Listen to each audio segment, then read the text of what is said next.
berapa persen kemiringannya, sehingga saat kita mengatakan ini curam, ini landai agak curam, itu ada dasarnya. Nah, ini bisa kita lakukan dengan melakukan studi kemiringan. Yang kedua, Anda bisa menentukan juga titik tertinggi dan titik terendah dari lokasi ini. Kemudian dari posisi tinggi ke rendah yang semakin menjauhi jalan, Anda juga sudah bisa melakukan analisis tentang lokasi ini kemudian tidak akan bisa bergantung kepada saluran kota ya, karena lokasinya lebih rendah dari jalan raya. Maka kemudian alternatifnya Anda bisa mengembangkan lebih lanjut dengan memanfaatkan misalkan jaringan irigasi pertanian. Nah, saya kira masih banyak yang bisa dieksplor, termasuk kemudian juga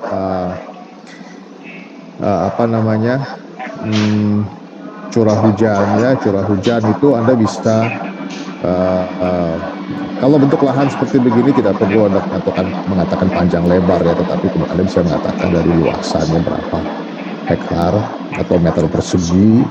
Saya kira tidak perlu lagi dengan plus minus 2 hektar begitu ya. Anda sudah bisa menghitung dengan lebih terukur ya, karena ada data CAD-nya.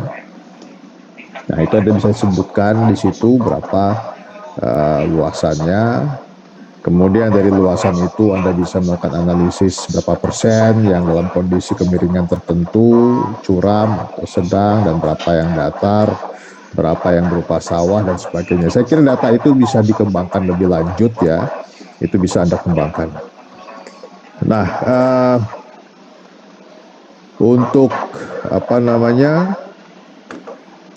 yang pernah saya jelaskan juga tentang kondisi kebisingan, saya kira bisa dijelaskan dari kondisi jalan raya.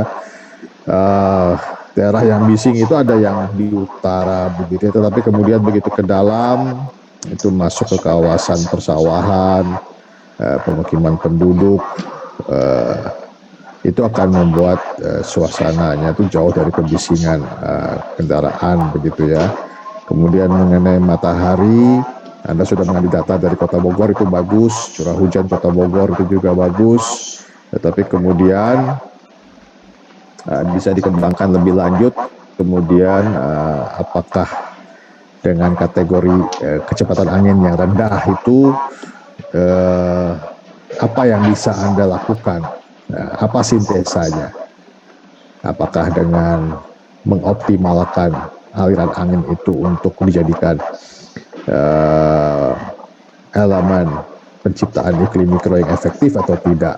Termasuk arah angin tadi, saya kira bisa dikembangkan lebih lanjut ya. Ini kan data yang Anda dapatkan pada 7 Maret 2022. Dalam sebuah studi, sebaiknya sepanjang tahun itu Anda bisa memperhatikan kebiasaan atau tren atau pola angin itu seperti apa. Jadi saya kira Anda bisa mencari data lebih lanjut ya tentang arah angin ini, dan tidak berhenti sampai kepada jam sekian sampai jam sekian dari mana ke mana. Bukan itu saja, tetapi dari data yang Anda punya sepanjang tahun, Anda bisa mengetahui di mana orientasi dominannya.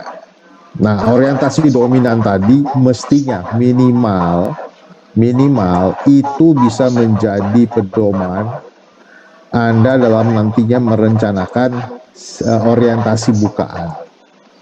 Bagaimana Anda akan mengatur, memanfaatkan pergerakan angin untuk penciptaan iklim mikro yang lebih bersahabat bagi pengguna di dalam site. Nah, ini harus keluar seperti itu ya. Jadi bukan cuma data angin dari mana ke mana pada jam berapa, tidak. Tetapi sepanjang kita kemudian kalau mengkategorikan ini sebagai angin dengan kecepatan rendah, maka Anda akan mengoptimalkan pemanfaatannya. Kecuali kalau ada periode-periode angin cukup kencang, mungkin Anda perlu memikirkan bagaimana mengendalikannya agar tidak justru menciptakan suasana yang tidak nyaman di dalam site. Nah, saya kira untuk lokasi masih sangat banyak yang bisa Anda kembangkan ya.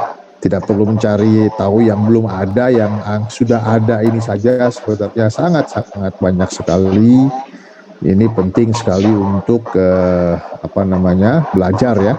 Tapi it's okay, struktur yang Anda sajikan ini sudah baik tinggal datanya tolong dieksplor lebih lanjut begitu ya. Nah, sekarang saya mau coba masuk ke analisis ya, apa namanya, internal. Coba diganti share screen-nya.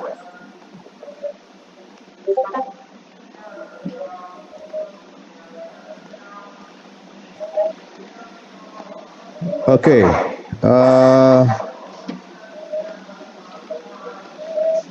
untuk perencanaan sekolah alam, saya perhatikan memang cukup apa namanya ya, saya perhatikan optimum sekali gitu ya. Anda merencanakan sekolah itu sampai 450 siswa begitu ya, student body-nya. Saya ngeliat di kelas A dan B juga ada seperti itu. Saudara, studi banding Anda mungkin menunjukkan hal seperti itu, tetapi kemudian tolong waktu Anda merencanakan kapasitas itu memperhitungkan kemudian luasan lokasi. Ya, sekolah alam itu biasanya mereka akan membatasi jumlah siswa. Karena apa? Karena mereka ingin agar kemudian konsep alam itu sendiri bisa dirasakan secara optimal, tidak terjadi tumpah ruah manusia di dalamnya. Itu satu yang pertama. Yang kedua, dari studi banding yang ada, Anda bisa melihat kemudian bahwa sekolah-sekolah alam itu per angkatan, kalau saya lihat ini kan satu angkatan 150, ada kelas kategori 1A, 1B, 1C mungkin begitu ya. Nah, satu kelas isi 50 orang itu saya kira sudah sangat jarang sekali begitu ya, perbandingan antara guru dengan siswa yang sedemikian besar. Itu tolong diperhatikan juga. Dan kemudian ya nanti mungkin Anda bisa melihat begitu ya, satu angkatan itu mungkin cukup 2 kelas ya, kelas 1A 1B, 2A 2B, 3A 3B ya, atau sebaliknya mungkin mau 3 kelas tapi kemudian masih satu kelas itu mungkin hanya 25 sampai 30 siswa misalnya. Karena konsepsi alamnya itu sendiri dia harus terasa. Ya, harus terasa. Nah, yang berikutnya adalah begitu kita mau menyusun kapasitas, ini kan tidak hanya bicara ruang kelas, nanti ada ruang kantin, ruang bermain, ada asrama dan sebagainya. Itu pasti akan membutuhkan ruang yang sangat banyak. Nah, kita harus bisa memperhitungkan berangkat dari ini. Misalkan kalau kita berangkat punya lahan kurang lebih 2 hektar, misalkan 50% itu menjadi ruang terbukanya atau 60%, berarti kan itu sudah 1 hektar lebih ya. Berarti ada 800, berarti ada kurang lebih sekitar 8.000 meter persegi yang akan kita bangun. Yang akan dibangun itu tidak hanya berupa bangunan, tapi juga sirkulasi, parkir, dan lapangan olahraga, dan seterusnya. Nah, kita bisa berpikir dari 2 sisi. Pertama, Anda berpikir tentang kebutuhan ruang, penggunanya, aktivitasnya, fasilitasnya. Tetapi Anda juga bisa mulai dari lokasi tadi, sudah ketahuan berapa persen yang curah, berapa persen yang agak landai, berapa persen yang dibiarkan hijau, karena itu menjadi agrolaboratoriumnya begitu ya, seperti persawahan itu dan sebagainya. Nah, di situ Anda bisa melihat sebenarnya berapa KDB-nya. Ya, dengan KDB yang misalkan hanya 50%, kemudian itu masih dikurangi lagi dengan infrastruktur, dikurangi lagi dengan kondisi lahan yang mungkin kita hindari untuk dibangun karena kecuraman tertentu, maka Anda bisa memperhitungkan KDB itu dikalikan KLB-nya itu kemudian akan mendapatkan berapa ribu meter persegi yang bisa dibangun di lokasi ini. Nah, Anda bisa bekerja dari 2 sisi. Dari situ bisa ketahuan kemudian berapa siswa yang efektif yang bisa saya tampung dalam sekolah ini. Itu penting. Kita akan mengejar di jumlah siswanya atau kita akan mengejar dari ragam fasilitasnya. Nah, ini masing-masing kalian nanti bisa memilih atau merumuskan konsep sekolah alam yang akan kalian kembangkan. Ya, ini bicara massal atau mass studentnya, atau kita bicara kepada multi activity-nya. Nah, itu nanti yang coba kita bisa prioritaskan seperti itu. Tidak ada yang salah di situ. Ini bicara mengenai konsep sekolah yang akan Anda tawarkan ke masyarakat. Nah, terkait dengan tadi, saya menarik tadi sudah ada kelompok-kelompok kegiatan utama, pengguna utama, pengelola dan sebagainya. Nah, dari situ nanti kita bisa clustering, ya. Satu hal yang paling penting dari perencanaan banyak kawasan dengan banyak massa itu adalah kemampuan kita untuk mengenal, memahami interaksi, keterkaitan antar fungsi-fungsi dalam satu massa atau antar massa. Nah, yang paling sederhana, yang paling memudahkan kita adalah kita membuat clustering dengan mengelompokkan berdasarkan fungsi-fungsinya.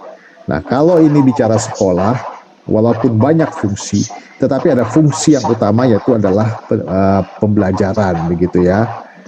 Nah, kalau misalkan dia sekolah, maka kita sekolah alam. Kalau sekolah bukan sekolah alam, itu simple sekali ya. Kita tahu ada kelas, kita tahu ada lab dan sebagainya. Tapi begitu dia bicara sekolah alam, maka tetap akan ada kegiatan belajar mengajar klasikal, ada kelasnya, ada open theater-nya, ada lab-nya. Tapi lab-nya juga ada yang lab indoor, ada juga lab outdoor. Nah, lab indoor, lab outdoor itu tidak lagi sekedar lab-lab standar kimia, fisika dan sebagainya, tapi ada lab-lab laboratorium yang berbau, basah dan sebagainya ya. Misalkan ada lab peternakan, lab pengolahan kompos. Dikumpulkan dulu semua bentuk kegiatan utama itu.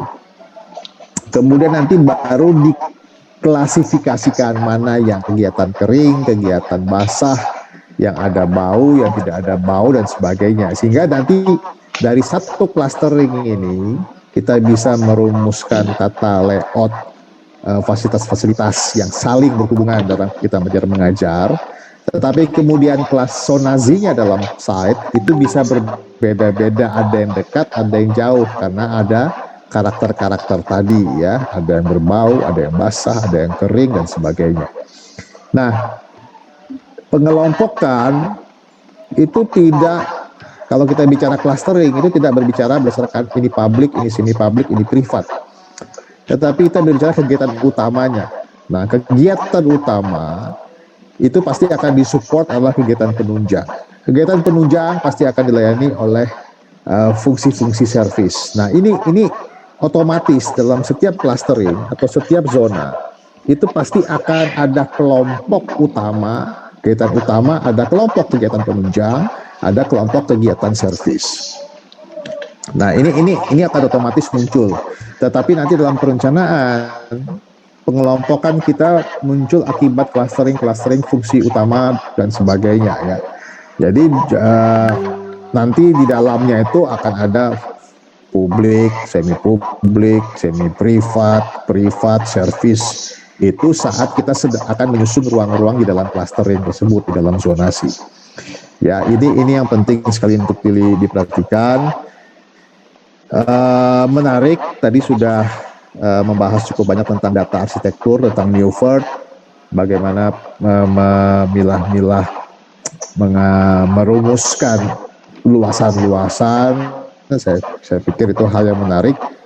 Apakah sempurna? Tentu belum, tapi Anda sudah belajar masuk ke tahapan-tahapan seperti itu. Saya kira itu yang saya bisa komentari dari presentasi yang pertama. Mungkin ada pertanyaan dari kelompok yang tadi menyajikan, atau mungkin dari kelompok lain juga, silahkan jika ingin ada yang ditanyakan, monggo.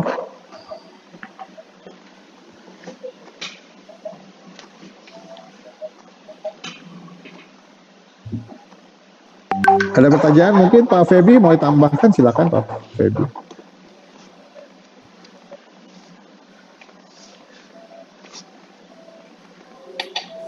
Ya, silakan sedikit Pak Tigor. Iya, silakan. Oke. Jadi pertama saya mengapresiasi kelompok R Ya, eh, saya pernah memberikan acuan yang ada di Word itu, yang saya upload di Elitab itu. Di sini sudah ter apa ya, terjabarkan dengan baik sesuai dengan yang dikerjakan. Ada beberapa tambahan juga dari minimal acuan yang ada di Word itu dikembangkan sendiri oleh kelompok 3. Saya pertama sangat mengapresiasi. Kemudian yang kedua, sebenarnya di sini sudah mulai masuk mengerjakan sebagian-sebagian dari studi eksternal lahan, lalu ada juga dari studi internal pelaku, ada juga tadi yang mulai menyinggung ke studi objek atau bangunan atau kebutuhan ruang, ya, yang ini sebenarnya penugasan minggu ke-6. Ya, jadi tidak apa-apa, jadi lebih kompleks untuk kita berikan masukan. Ada beberapa hal tadi yang belum ada. Kemudian yang ketiga, di dalam studi eksternal atau tadi kelompok 3 memberi kata-kata adalah studi lokasi, ya. Jadi yang saya menyambung Pak Tigor tadi, mahasiswa ketika merancang sebenarnya bisa menggunakan dua aktivitas, yaitu studi atau analisa. Perbedaannya seperti ini. Kalau mahasiswa menggunakan studi lokasi, seperti yang sudah dilakukan oleh kelompok 3 ini adalah studi. Karena kelompok 3 hanya menampilkan data yang didapatkan. Ya, entah itu primer ataupun sekunder, entah itu langsung dari lapangan atau melalui Google Maps dan lain sebagainya. Intinya kelompok 3 ini baru menampilkan data. Tapi data ini belum diolah. Ya, kalau lebih tinggi lagi, kelompok 3 ini mau challenge ke tingkatan yang lebih tinggi, kelompok 3 bisa menggunakan kata analisis. Jadi perbedaannya, kalau di analisa, kelompok 3 sudah sampai ke tahapan melakukan sebuah pengolahan data hingga memberikan sebuah rekomendasi. Contoh, misalkan tadi kelompok 3 menampilkan terkait dengan matahari. Bisa ditampilkan slide-nya yang ada arah matahari ini. Di PPT yang sebelumnya mungkin. Ya. Atau angin tadi, ya. Katakanlah kalian sudah merata-rata tuh sesuai dengan masukan Pak Tigor tadi secara tahunan, ternyata memang benar kalau dari pagi hingga siang itu dari barat ke timur, lalu siang atau sore sampai malam itu dari barat daya ke timur laut. Katakanlah memang benar seperti itu. Nah, sampai sebatas itu adalah studi. Kalau kalian ingin menganalisa, itu adalah berarti kalau arah anginnya dominannya barat timur atau barat daya ke timur laut, ya mungkin kita akan bisa menganalisis untuk memberikan rekomendasi terkait dengan orientasi bangunannya. Agar apa? Agar bangunannya ini bisa mendapatkan pengawasan alami secara maksimal.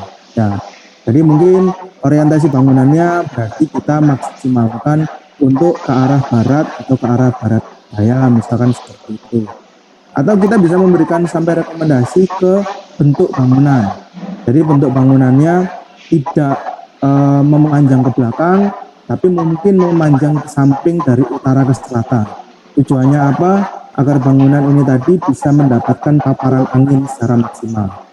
Atau mungkin bangunannya ini juga bisa dibuat sebagai wind catcher, penangkap angin. Ya, mungkin bangunannya ini berbentuk U seperti itu. Yang U-nya ini menghadap ke barat atau ke barat daya. Nah, tujuannya agar dia bisa menangkap angin yang cukup rendah di situ, agar ketika angin itu ditangkap, tercipta turbulensi di dalam site kalian, angin itu akan berputar di dalam site kalian. Nah, jadi ketika nanti kalian di PA 5 atau PA 6, ya, atau sudah tinggi lagi di PA 7 dan tugas akhir, saya harapkan kalian tidak hanya sampai ke tahapan studi, tapi sudah mulai berani menggunakan analisa, ya. Jadi data yang sudah diolah sehingga bisa memberikan sebuah rekomendasi untuk nanti dijadikan sebagai konsep arsitektural, ya, konsep sirkulasi, konsep bentuk massa, lain-lain. Sehingga nanti ketika sampai ke mulai dari minggu ke-9 dan seterusnya, itu akan sangat mempermudah ketika kalian nanti akan merancang objeknya. Jadi sudah tidak perlu banyak melakukan analisa lagi setelah ETS, analisanya sudah selesai di minggu ini, sehingga nanti minggu ke-9 dan seterusnya tinggal dieksekusi saja. Oke, itu untuk penggunaan studi dan analisa.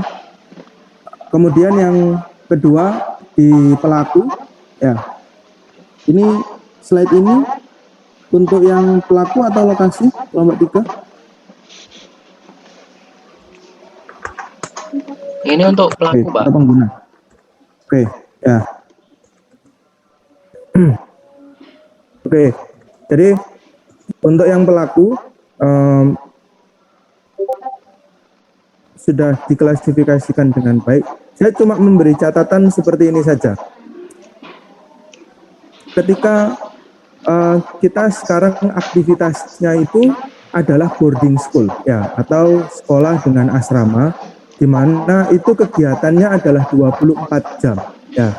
Jadi mungkin ketika mahasiswa memberikan aktivitas itu bisa jadi tidak hanya terbatas pada saat mereka itu pembelajaran saja, tapi mulai dari sebelum berangkat sampai kemudian mereka di dalam proses pembelajaran sampai saat mereka itu pulang, ya, sampai ketika sudah di asrama mereka ada kegiatan apa lagi sampai malam, sampai mereka tidur, ya. Nah, itu mungkin bisa di list aktivitas selengkap-lengkapnya. Coba ditinjau lagi apakah aktivitas yang sudah kalian listkan tadi itu masih ada komponen-komponen yang kurang atau tidak, ya.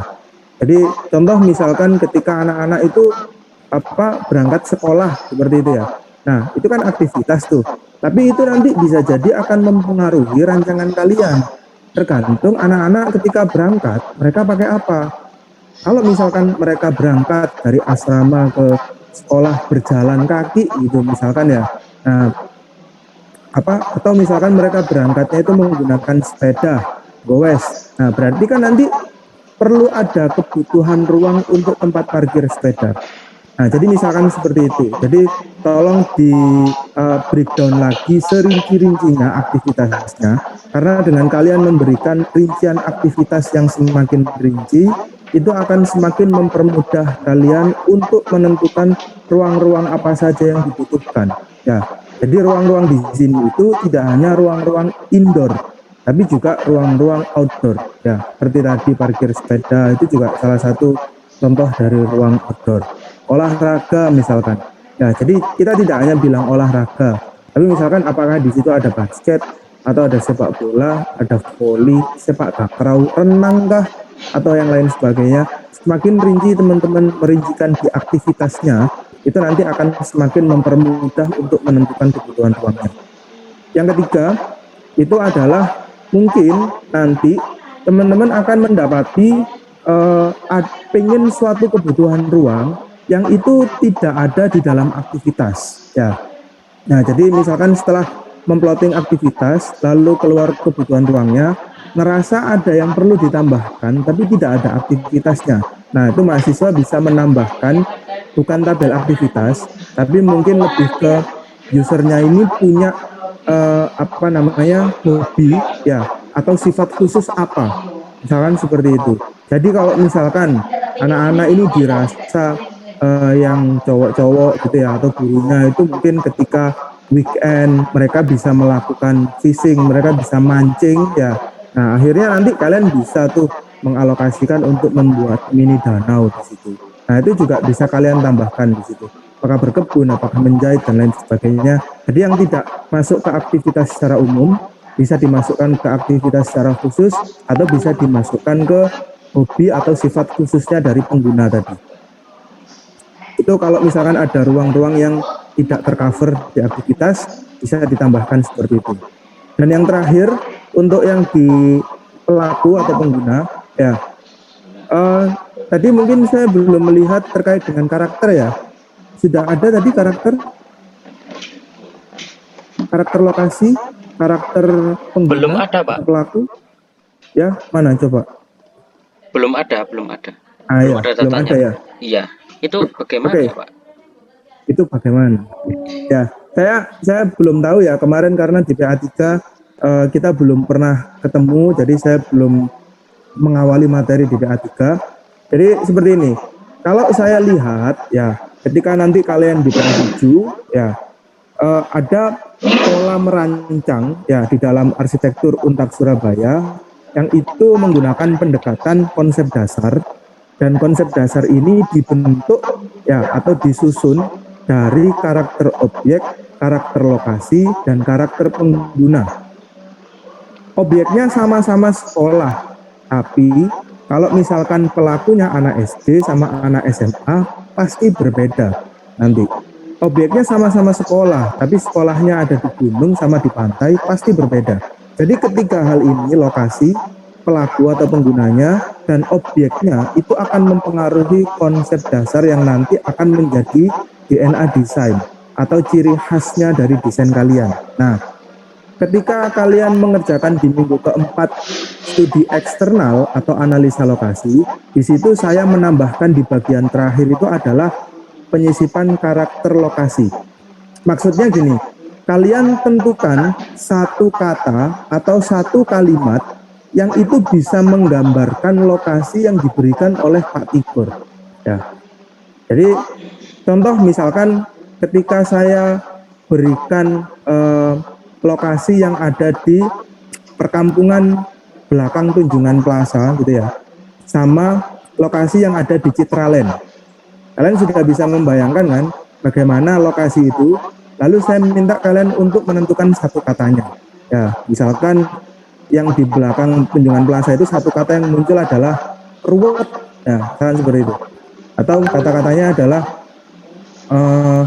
gang kelinci, Pak. Nah, jadi terjemahkan lokasi itu ya yang bisa menggambarkan lokasi itu kira-kira dalam satu kata atau satu kalimat itu kira-kira seperti apa. Oke. Terus kemudian pelaku juga sama. Tadi kalian sudah membreakdown ada banyak sekali pelaku ya. Jadi mulai dari guru, tenaga pendidik, kemudian peserta didik, siswa, karyawan, TU, satpam, mungkin ada ibu-ibu asrama dan lain sebagainya, ibu kantin dan lain sebagainya. Ya. Namun ketika kita menentukan karakter pelaku atau karakter pengguna, kita cukup melihat saja pengguna utamanya di dalam objek tersebut. Kalau ini adalah sekolah, kira-kira pengguna utamanya siapa? Dari sekian banyak yang kalian sebutkan tadi. Siswa, terus staff, terus Satu saja. Yang paling dominan siapa? siswa, Pak. Siswa. Oke, gitu ya. Pelajar ya. Nah, coba terjemahkan satu kata atau satu kalimat untuk siswa itu di sekolah alam. Siswa yang sekolah di sekolah alam itu karakternya apa?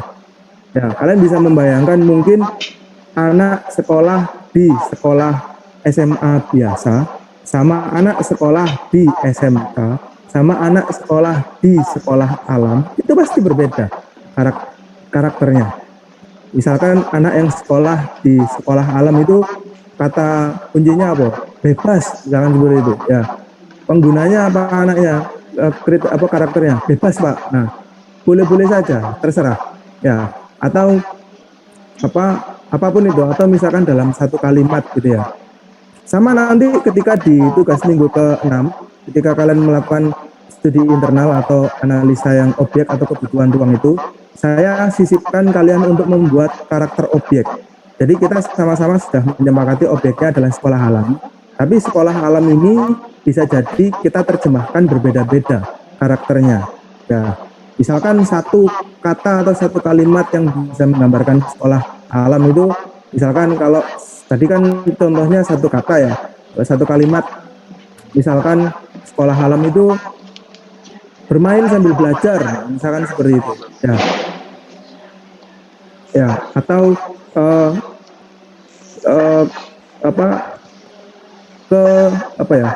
ketidakterbatasan dalam sebuah keterbatasan, jangan seperti itu ya. Jadi bebas, satu kata atau satu kalimat yang itu bisa menggambarkan dari lokasi, pelaku dan objeknya yang kalian rancang nanti. Ya, jadi nanti dari 3 karakter itu nanti akan kita gunakan untuk membentuk konsep dasar. Ya, nah, itu nanti waktu di minggu ke-7. Tapi di minggu ke-4 siapkan karakter lokasi di studi eksternal. Di minggu ke-5 ini siapkan karakter pelaku atau pengguna di studi internal pelaku. Di minggu ke-6 besok siapkan karakter objek ya, untuk objek sekolah alam kita. Sampai sini paham ya? Kelompok 3. Ya, Bisa ulangi Pak. Yang Ulangi dari minggu menit ke keempat berapa? Yang minggu keempat tadi itu Pak, terus keenam. Minggu keempat itu kan harusnya kita kan ada studi eksternal kan, harusnya kan, lokasi kan ya, analisa lokasi kan. Oke. Iya Pak. Kalau sesuai RPS kan minggu keempat harusnya kan lokasi. Nah, kalau kalian baca di Word saya itu di paling bawah sendiri di minggu keempat itu kan ada karakter lokasi. Ya. Jadi setelah kalian tadi itu sudah menganalisa lokasi bla bla bla bla bla bla bla, di slide paling terakhir cobalah dari lokasi yang sudah diberikan oleh Pak Tigor tadi, terjemahkan satu kata atau satu kalimat untuk lokasinya Pak Tigor tadi itu seperti apa. Kita gambarkan seperti apa, dengan nuansa pedesaan, ada kontur, jauh dari keramaian dan lain sebagainya. Kira-kira satu kata atau satu kalimatnya apa. Minggu ini, minggu ke-5, kalian kan sesuai RPS nih, itu kan mengerjakan studi internal atau analisa atau pengguna atau pelaku ya, yang tadi sudah kalian presentasikan nih sudah dipresentasikan. Nah, di slide paling terakhir tambahkan satu slide karakter pelaku atau karakter pengguna ya, kasih juga satu kata atau satu kalimatnya apa yang kira-kira bisa menggambarkan anak-anak yang sekolah di sekolah alam itu. Kira-kira kamu gambarkan apa ya. Minggu depan ya, ketika nanti melakukan membuat matriks, membuat diagram organisasi ruang, kemudian melakukan perhitungan ruang, itu kan semuanya terkait dengan objek sekolah alam kita. Nah, tambahkan di slide yang paling terakhir itu karakter dari objek kita sekolah alam itu menurut versi kalian itu apa. Bisa jadi setiap kelompok itu melihatnya berbeda-beda karakternya, meskipun sama-sama sekolah alam. Oke, paham? Iya paham Pak. Oke, ya wis. Terus kemudian ke bawah tadi sudah sampai sebelum ke ruang, sudah ada slide yang kira-kira ruangannya sudah tersusun semua, butuh ruang apa saja, sudah ada. Oke, jadi ini dari ini ya, kalian membaginya berarti masih dalam user ya. User ini punya aktivitas ini, lalu ruangnya apa saja gitu ya? Iya Pak. Oke, nah kalian lihat di WA saya, ada yang mungkin kelompok 3 bisa share screen foto yang saya screenshot tadi, ada di WA grup tadi, bisa di share screen kan?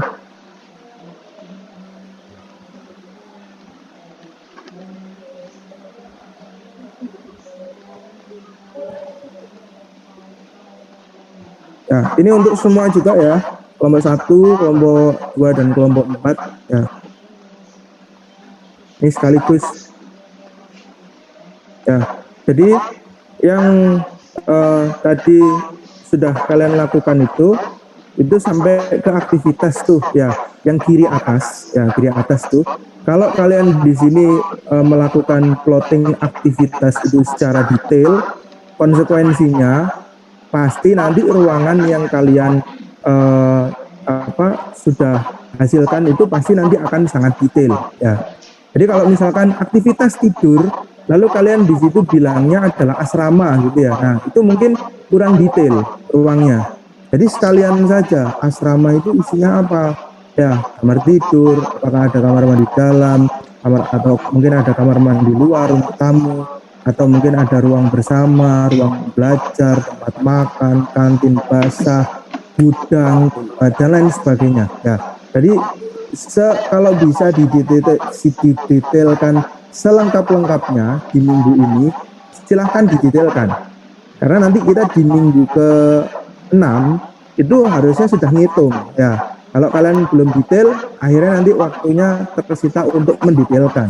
Di minggu ke-7 kita udah nggak ngitung lagi, kita udah mikirin konsep dan seterusnya. Ya, oke. Nah, sampai akhirnya kalian mendapatkan list plotting ruang itu yang saya berikan kotak, ya, kotak besar itu. Nah, lalu nanti tadi sudah mulai dicicil, sudah diklasifikasikan gitu ya, ruangnya semi, kemudian public, private, service dan lain sebagainya. Saya menyambung tadi yang disampaikan oleh Pak Tigor ya. Jadi klasifikasi ruang itu memang ada banyak sekali versi ya. Tapi kalau di kasus ini karena ini kebutuhannya sangat kompleks, masanya ada banyak gitu ya. Aktivitasnya juga penggunanya ada banyak sekali, dengan aktivitas juga ada banyak ya, sehingga untuk mempermudah kita melakukan pembagian ini rekomendasi yang bisa kita berikan. Jadi ruanganmu yang sekian banyak itu, nah itu saya kasih panah ke atas tuh, saya jadikan kotak kecil. Nah itu mungkin kalian bisa bagi menjadi 2 dulu ya, itu adalah mana-mana yang itu termasuk aktivitas utama, ya itu nanti akan masuk ke masa utamanya. Dan mana-mana yang masuk ke aktivitas pendukung, itu nanti akan masuk ke masa-masa pendukung. Jadi kalau kita sekarang berbicara terkait dengan objek bermasa banyak, saya nih ngelihat nih di site ada 5 masa, ya. Jadi pasti saya akan melihat masa mana yang paling mencolok di situ, ya. Jadi jangan sampai ketika kita nanti merancang banyak masa, tiba-tiba semua masanya flat atau sama semua, tidak ada yang mendominasi di situ. Atau kalian membuat masanya itu dominan semua. Yang satu dibuat ciri khasnya apa, yang kedua apalagi, yang ketiga apalagi, sehingga tidak kelihatan mana masa yang paling dominan, sehingga semuanya itu tidak unite, tidak menjadi satu. Nah, jadi pasti ketika di masa banyak itu ada masa yang paling dominan, yang biasanya itu mencerminkan kegiatan utamanya ya. Jadi mungkin kalau di sekolah ya berarti kegiatan utama itu adalah kegiatan yang ketika itu harus dilaksanakan.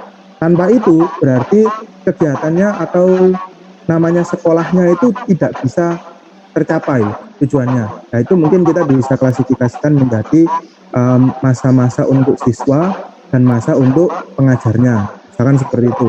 Nah, di sini ada S sama ada G, itu tulisannya G, guru, siswa sama guru.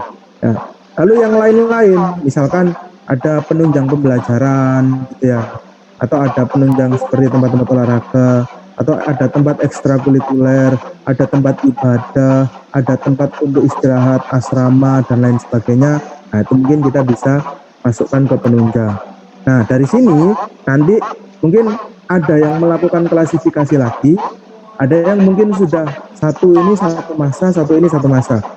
Contoh misalkan yang siswa, di situ ini terserah kalian bebas. Apakah siswa ini tadi kalian sendiri-sendirikan lagi, kelas 1 satu masa Pak, kelas 2 masa tersendiri, kelas 3 masa tersendiri Pak, atau semuanya digabung jadi satu masa tunggal, itu bebas, terserah kalian ya.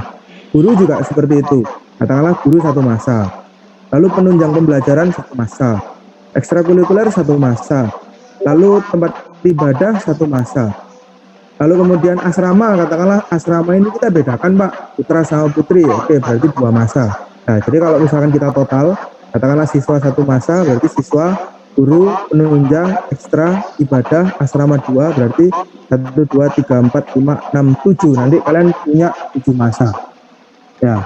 Nah baru kemudian di dalam 7 masa tadi, ruang-ruangmu yang banyak itu tadi, yang sudah buat tadi ini, yang tak kotak besar itu, nah itu baru kita masukkan ke sub-sub unit masanya tadi.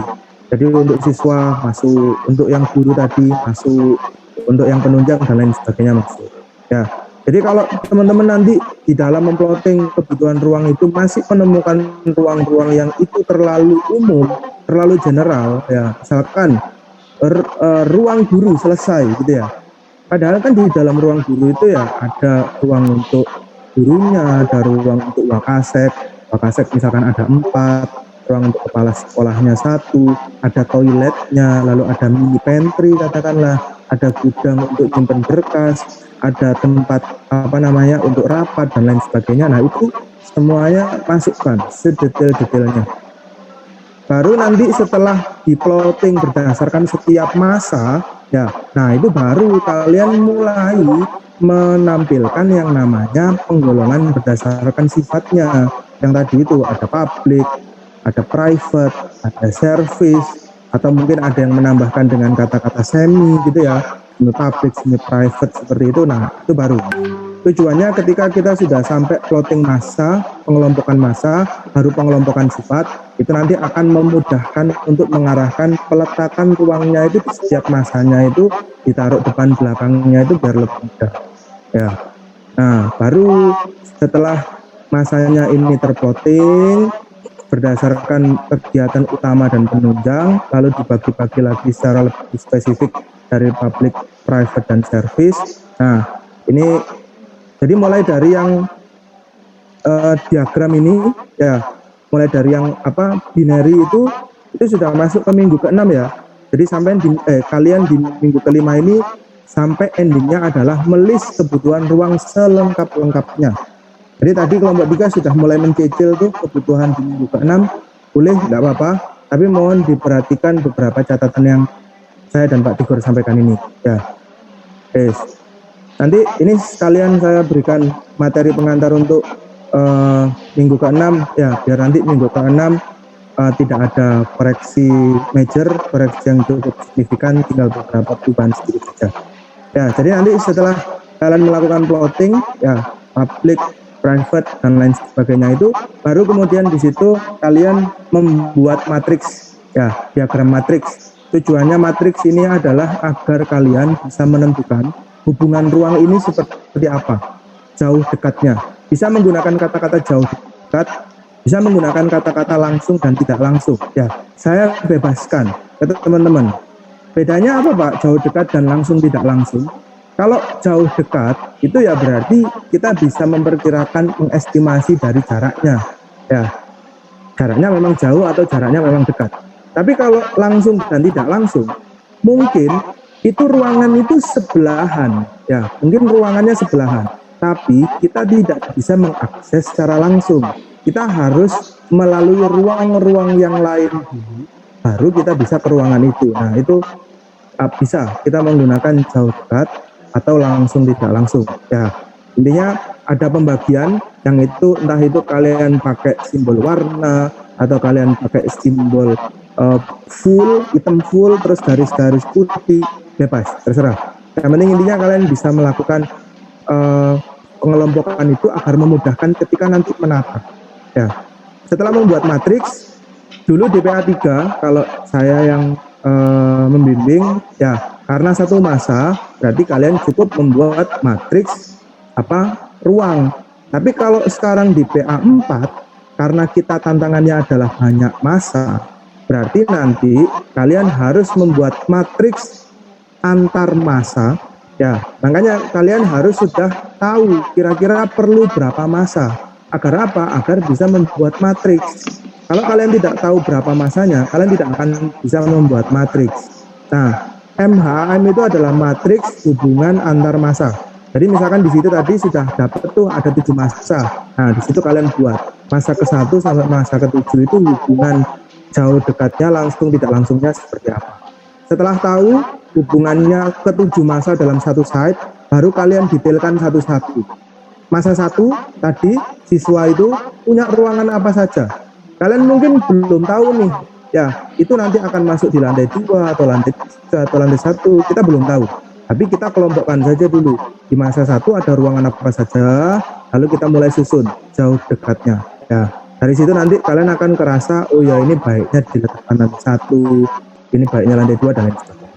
Ya, sampai masa ke-7 selesai, baru kalian membuat organisasi. Ya, di situ saya ada kata-kata doam dan doar, diagram organisasi antar masa dan diagram organisasi antar ruang.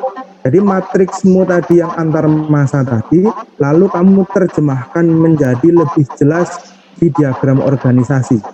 Di diagram organisasi itu yang bulat-bulat itu nomor 1 sampai nomor 6 itu, dari situ kita langsung bisa membaca. Saya dan Pak Tigor langsung bisa tahu, oh di site kalian yang 1 hektar ternyata ada 6 masa. Ya, dari akses masuk itu harus melalui masa 1 dulu, masa 1 baru bisa menuju ke masa 3, 4, dan 5. Meskipun 1 ke 6 itu dekat, tapi 1 ke 6 itu harus melalui 5 dulu baru ke 6. Nah, itu kita bisa melihat sirkulasinya. Ya, jadi kalian mau pakai panah boleh, mau pakai garis tebal, garis tipis, putus-putus boleh, itu bebas, terserah. Yang penting maksud yang mau kalian sampaikan jelas. Itu informasi pertama. Ya, informasi yang kedua, ini biasanya yang sering disalahpahami adalah ketika kalian membuat bubble, ya itu biasanya tergantung dari teks. Kalau misalkan teksnya itu panjang kata-katanya, kadang jadinya menggelembung, bubble-nya jadi ukuran dimensinya besar. Ya, padahal besar kecilnya bubble itu menunjukkan dimensi dari masa yang nanti akan kalian buat. Misalkan di gambar ini kita mendapatkan informasi bahwa oh masa 1 itu adalah masa terbesarnya. Mungkin disitulah tempat aktivitas pembelajaran. Misalkan seperti itu. Masa 3, 5, 6 mungkin ukurannya hampir sama. Masa ke-7 mungkin agak kecil. Masa ke-4 yang paling kecil. Seperti itu. Mungkin 4 itu guru, yang 2 itu asrama dan lain sebagainya. Kita langsung melihat sekilas itu langsung bisa menebak. Ya, itu ya. Jadi nanti jangan sampai ada miskom dari diagram organisasi itu yang kita lihat nanti. Nah, lalu kemudian kita plotting di DOAR, diagram organisasi antar ruang. Kalau masanya ada 6, ya berarti kita membuat 6 DOAR. Ya, itu ada bulet-buletan 1 sampai 6 tuh. Ya. Nah, dari sini kalian sudah langsung harus bisa memplotting mana yang masuk ke setiap lantai. Tergantung kalian, 1 masa mau dibikin full 3 lantai semua boleh. Ada yang 3 Pak, ada yang 2 Pak, ada yang cuma 1. Misalkan 1 itu adalah aula Pak, boleh silahkan. Kita tidak membatasi. Yang penting sesuai dengan kebutuhan dan keinginannya kalian. Contoh, misalkan masa 1 itu, di situ langsung kalian harus membuat 3 lantai. Jadi mana-mana yang kita masukkan di lantai 1, kalian buat bubble-nya dan hubungannya, garis-garisnya. Lalu ketika menuju ke lantai 2, kita harus mendapatkan informasi. Kalian ke lantai 2 itu dari ruang yang mana menuju ke ruang yang mana. Makanya di situ kalau kalian lihat, ada garis yang menghubungkan antara lingkaran di sisi kiri dan tengah. Di tengah dan kanan juga sama. Kalian dari lantai 2 ke lantai 3, itu juga harus punya hubungan. Mau tangga, mau liftnya, mau ramnya, ada 2, ada 1, itu bebas. Yang penting ada hubungan antara lantai 1 ke lantai 2, lantai 2 ke lantai 3, dan sesama lantai 1, sesama lantai 2, dan sesama lantai 3. Sampai sini bisa dipahami, kelompok 3 dan semuanya? Jawab. Yang Oke. MHR itu apa Pak? Maksudnya ininya loh, apa? Panjangannya itu loh Pak. Apa? MHAM. Iya, MHM. Matriks hubungan antar massa. Jadi massamu yang 7 tadi, buatan hubungan jauh dekatnya. Kalau MHAR, matriks hubungan antar ruang. Jadi masa 1, kamu buat lagi matriksnya, isinya adalah ruang-ruangnya. Kelas, kemudian lab, kamar mandi cowok, kamar mandi cewek, kantin kering, dan lain sebagainya. Nah, masa 2, guru. Ruang guru, ruang wakasek, ruang kepala sekolah, toilet guru, pantry, ruang rapat, dan lain sebagainya.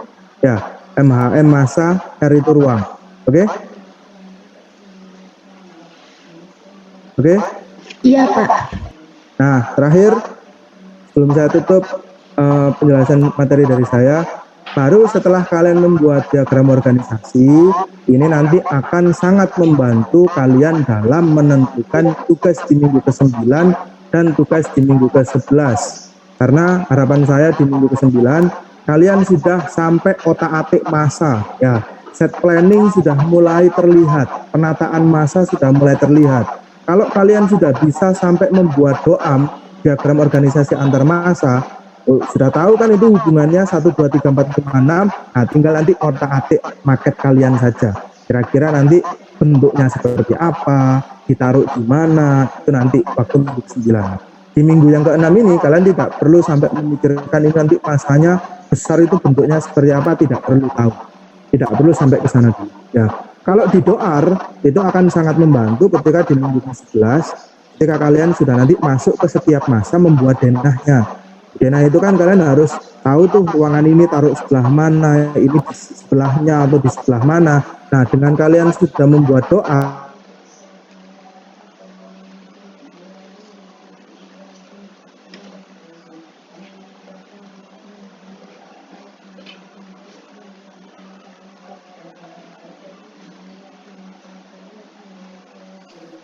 selesai, pasti nanti kejadiannya minggu ke-11 membuat side plan-nya bingung. Mana ditaruh mana bingung. Masuk ke denah bingung lagi. Ya, isinya lantai 1 apa, lantai 2 apa, bingung lagi. Oke. Jadi tujuannya matriks dan diagram ini tujuannya nanti ketika kita merancang. Ya, sekarang kita masih di perancangan, analisis dan lain sebagainya. Terakhir di minggu ke-6 besok kalian tutup dengan melakukan perhitungan. Tadi kelompok 3 sudah mulai ada literatur yang dibutuhkan dari remover terkait dengan ruangan ini atau aktivitas ini sudah bagus. Itu nanti yang digunakan sebagai dasar untuk menentukan perhitungan ruang. Ya, jadi tabel yang kalian lihat di Word itu hanya untuk membantu ya, tapi formatnya bebas terserah kalian. Tapi intinya alurnya itu adalah pertama, dari aktivitas kalian selengkap-lengkapnya tadi untuk menentukan ruang yang selengkap-lengkapnya. Dari ruang ini nanti baru kita lakukan analisa kira-kira aktivitasnya apa, butuh perabot apa saja, gitu ya. Catatannya perabot-perabot ini mungkin adalah perabot-perabot yang itu menapak terhadap lantai. Jadi perhitungan, misalkan kalian di situ ada TV ya.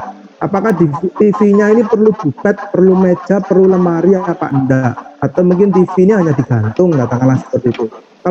Kalau dia digantung ya berarti dia tidak sampai ke perabot yang membutuhkan dimensi. Tapi kalau dia membutuhkan meja, bufet, kemudian lemari dan lain sebagainya yang itu menapak tanah, berarti itu nanti akan mempengaruhi dimensi dari ruangannya. Itu yang terhitung. Ya. Jangan menghitung perabot yang tidak menapak tanah. Lalu dari perabot ini kalian akan melis butuh perabot apa saja berdasarkan aktivitasnya, lalu dimensinya berapa, sehingga nanti ketemu luasannya berapa.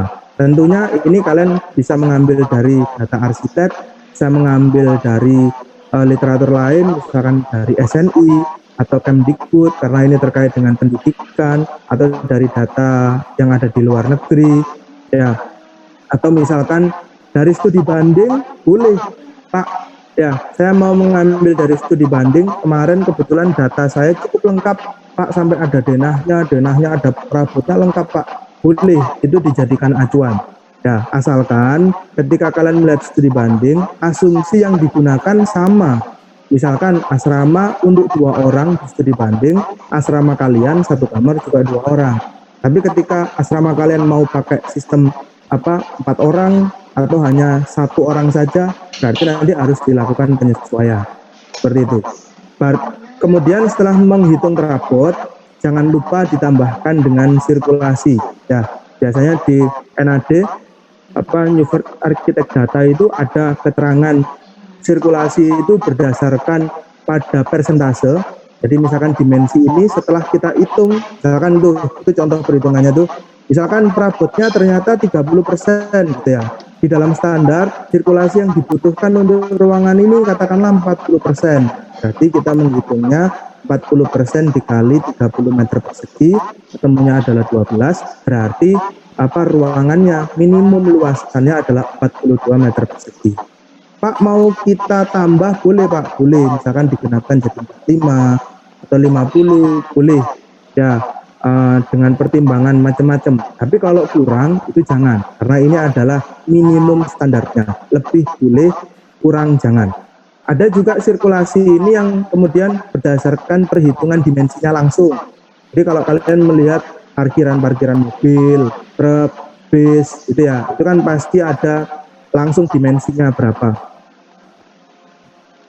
Jadi dimensi lebarnya langsung 5 meter, tinggal kita kalikan panjangnya, nah itu sudah langsung muncul. Jadi ada perhitungan sirkulasi yang menggunakan persentase, ada perhitungan sirkulasi yang menggunakan dimensi. Boleh. Atau ada juga perhitungan yang kita tadi menggunakan asumsi dari studi banding tadi. Nah, lalu kemudian kita mendapatkan total dimensi. Pak, kalau misalkan kita melakukan penambahan luasan, ya boleh-boleh saja. Ya, mungkin kalian ingin menambahkan kesan, ya, agar terkesan lebih luas. Boleh. Misalkan katakanlah kalian membuat koridor tuh, ya. Oh Pak, biar nanti ketika anak-anak istirahat keluar itu tidak crowded Pak koridornya. Atau misalkan agar itu kalau luas Pak bisa digunakan untuk belajar outdoor juga Pak, perpanjangan dari kelasnya. Atau oh Pak ini karena pandemi Pak jadi harus jarak ini lebih ditambah. Nah boleh-boleh saja. Tapi intinya di perhitungan itu adalah ukuran minimum. Oke, itu yang bisa saya tambahkan. Jelas ya, kira-kira ya. Saya menyambung dari lokasi sampai minggu ke-6, minggu depan. Oke? Jelas, Pak. Ya Pak, jelas. Baik. Monggo Pak Dikor, mungkin itu yang bisa saya tambahkan. Baik, terima kasih Pak Febi. Saya kira sudah cukup panjang yang kita jelaskan ke mahasiswa. Apakah kita bisa kasih satu putaran lagi, satu kelompok untuk presentasi? Boleh Pak. Ya, Ada yang mau silakan. presentasi lagi? Share screen Pak ya. Ya, silakan Johan. Ya Bang. Pak izin, ini ada teman-teman yang belum di ACC Pak. Untuk masuk Zoom-nya. Pak Tigor. Bosnya di Pak Tigor. Di partisipan Pak. Iya. Sudah, ini sudah sebagai join. Ya, terus silakan. Oke, terima kasih atas waktunya. Selanjutnya akan dijelaskan sama Mbak Dani. Oke. Assalamualaikum warahmatullahi wabarakatuh. Selamat malam Pak Tigor dan Pak Fedi dan teman-teman semuanya. Di sini saya akan menyampaikan hasil diskusi dari kelompok 2 mengenai studi pelaku sekolah alam. Yang pertama, jenis aktivitas pengguna. Untuk penggunanya sendiri terbagi menjadi 6 kategori. Yang pertama adalah murid sekolah alam, usianya berkisar antara 15 sampai 18 tahun. Untuk ruangannya yang dipakai adalah ruang kelas, public space, area praktek atau ladang dan kebun, kamar mandi, lapangan, hall, tempat ibadah, kantin, asrama. Yang kedua ada keluarga, wali murid dan tamu, usianya berkisar antara 35 sampai 60 tahun. Untuk ruangan yang dipakai adalah public space, ruang guru, lapangan, tempat ibadah, hall, dan tempat parkir. Yang ketiga adalah pelayan sekolah, usianya berkisar antara 25 sampai 60 tahun. Untuk ruangan yang dipakai adalah ruang kelas, public space, area praktek, ladang dan kebun, kamar mandi, lapangan, ruang guru, mes, tempat ibadah, kantin, hall, dan asrama. Berikutnya ada guru formal, usianya berkisar antara 25 sampai 60 tahun. Untuk ruang yang dipakai adalah ruang kelas, public space, kamar mandi, lapangan, ruang guru atau kantor, tempat ibadah, kantin, dan hall. Untuk yang kelima adalah guru prodi. Prodi ini adalah agrikultural, usianya berkisar antara 25 sampai 60 tahun. Untuk ruang yang dipakai adalah ruang kelas, public space, area praktek, ladang atau kebun, kamar mandi, ruang guru atau kantor, tempat ibadah, kantin, dan hall. Yang keenam adalah kepala sekolah, untuk usianya berkisar antara 40 sampai 60 tahun. Untuk ruang yang dipakai adalah ruang kepala sekolah, public space, kamar mandi, ruang guru atau kantor, tempat ibadah, kantin, dan hall. Untuk asumsi jumlah siswa dalam perancangan sekolah alam agrikultural, yaitu jumlah siswa totalnya ada 300 sampai 400 siswa. Kemudian terbagi menjadi 3 tingkatan kelas, yaitu kelas 10, 11, dan 12. Jumlah perangkatannya 100 sampai 150 siswa. Untuk catatan, semua siswa mengambil prodi agrikultural, yaitu pertanian dan perkebunan. Kemudian untuk jumlah pelaku, untuk siswa SMK terdiri dari 9 kelas, setiap kelasnya 30 sampai 40 siswa. Jadi jumlahnya antara 300 sampai 400. Untuk guru sendiri terbagi menjadi guru agama, guru umum dan guru prodi. Untuk jumlahnya sekitar 18. Untuk kepala sekolah dan staf, ada 1 kepala sekolah, ada 1 orang sekretaris, 4 wakabir, 4 staf TU, 3 staf kurikulum, 4 staf sarpras, 3 staf humas, 4 staf kesiswaan, 3 staf lab, 3 orang pustakawan, jumlahnya sekitar 30 orang. Untuk orang tua atau wali murid, maksimal 1 siswa 1 wali, berjumlah sekitar 80. Kemudian ada tamu, diasumsikan tamu yang datang berjumlah 30 orang. Kemudian ada petugas servis atau pelayan, ada 5 orang kebersihan, 3 orang satpam, 4 orang teknisi, 5 orang penjaga kantin, 3 orang petugas kesehatan. Untuk jumlahnya sekitar 20 orang. Untuk poin kedua ada aktivitas pengguna. Untuk pelaku kegiatannya siswa, jam mulai aktivitasnya mulai dari pukul 6.45 sampai 05.00. Aktivitas jam 6 sampai jam 5 itu adalah mulai dari datang, upacara, berkumpul, berkebun, belajar, isoma, belajar lagi, isoma, praktikum, ekstrakurikuler, isoma, soft skill, kemudian tidur. Untuk kebutuhan ruang ini dibuat dengan tujuan untuk mengetahui seberapa besar luas lahan yang dibutuhkan oleh aktivitas yang direncanakan agar dapat berfungsi dan berjalan dengan baik, sehingga tercipta keberlangsungan aktivitas di kawasan perancangan. Kemudian ada tahap-tahap menetapkan kebutuhan ruang, antara lain menetapkan pelaku, menetapkan jenis pelaku, jumlah pelaku, menetapkan aktivitas pelaku yang akan diakomodir, kemudian pengelompokan pola aktivitas yang seragam, selanjutnya menetapkan kebutuhan ruang. Next. Kemudian ada pelaku kegiatan siswa. Untuk kegiatannya sendiri ada datang sampai pulang. Untuk kebutuhan ruangannya sebagai berikut. Next. Kemudian ada guru. Untuk kegiatan dan kebutuhan ruang juga sebagai berikut. Ada kepala sekolah dan staf. Kemudian ada petugas servis atau satpam. Tamu dan atau orang tua siswa. Untuk jenis kegiatan, berdasarkan jenis kegiatan yang dilakukan oleh pelaku kegiatan di atas, maka terdapat beberapa jenis kegiatan yang dapat dikelompokkan dikarenakan memiliki kesamaan. Kelompok kegiatan tersebut akan memudahkan dalam menentukan. Yang pertama ada kegiatan penerimaan. Kegiatan penerimaan adalah kegiatan di mana pelaku pertama kali sampai ke sekolah alam. Kegiatan ini meliputi kegiatan entrance dan parkir. Parkir dibagi menjadi siswa, guru, dan pengunjung. Kegiatan ini melibatkan semua pelaku kegiatan. Kemudian ada kegiatan pembelajaran. Kegiatan yang berkaitan dengan proses belajar mengajar baik penyampaian teori maupun praktik. Kegiatan ini melibatkan siswa dan guru. Kemudian ada kegiatan pengelola.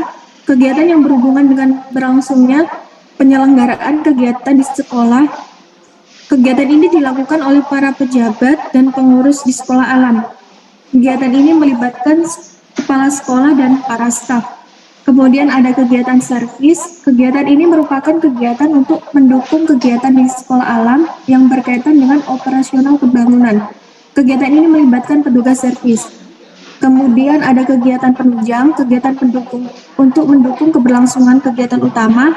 yang terjadi sehari-hari. Kegiatan ini juga termasuk pengadaan acara atau kegiatan lain untuk menyalurkan bakat para siswa.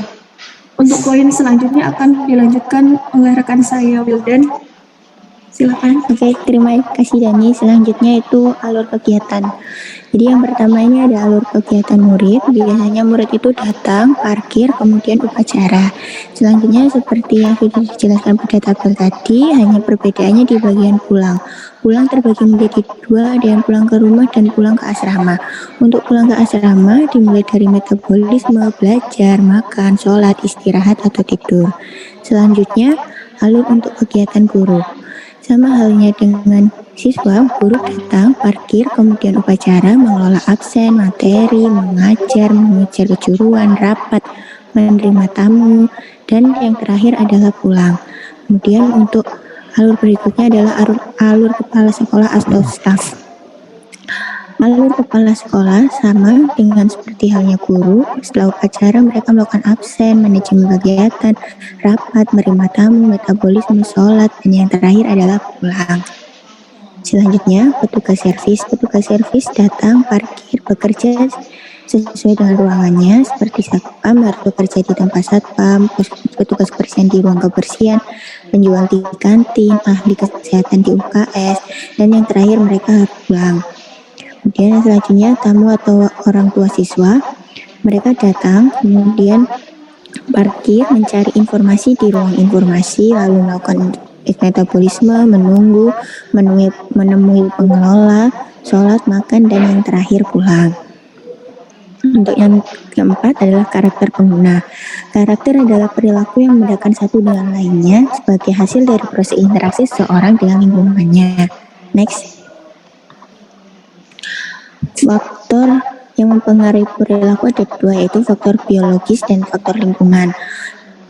Dari faktor lingkungan itu terdiri dari tiga, yaitu lingkungan keluarga, lingkungan masyarakat, dan lingkungan sekolah. Next. Lalu kemudian ada syarat-syarat sekolah. Pertama, sekolah harus menjadi dasar pembentukan karakter peserta didik sebelum terjun ke masyarakat. Kedua, sekolah harus dapat menerapkan tata tertib, aturan, dan disiplin sebagaimana mestinya. Ketiga, sekolah harus dapat menjadi tempat berlindung dari gangguan-gangguan yang dapat mengancam anak, baik ancaman dari sesama teman maupun ancaman dari luar sekolah. Next. Kemudian yang keempat, sekolah harus dapat memberikan bekal keterampilan dan keahlian sesuai dengan bakat dan minat siswa. Kelima, sekolah harus dapat memberikan empati dan kasih sayang terhadap sesama. Keenam, sekolah harus dapat menawarkan nilai-nilai leluhur bangsa. Kemudian ada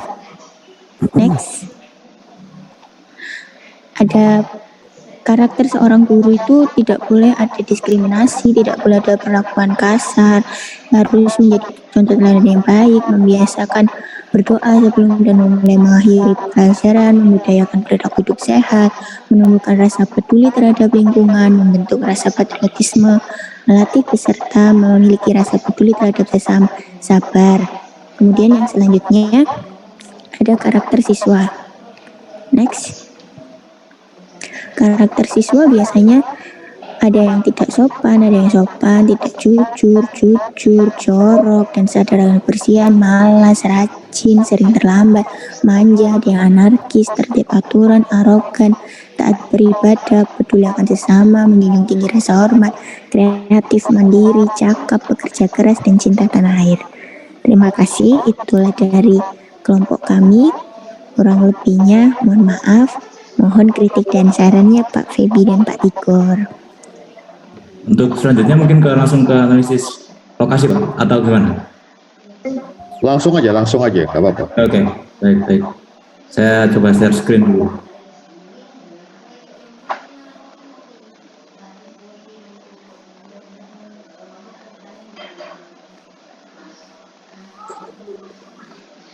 Belum masuk ya? Sudah. Oh.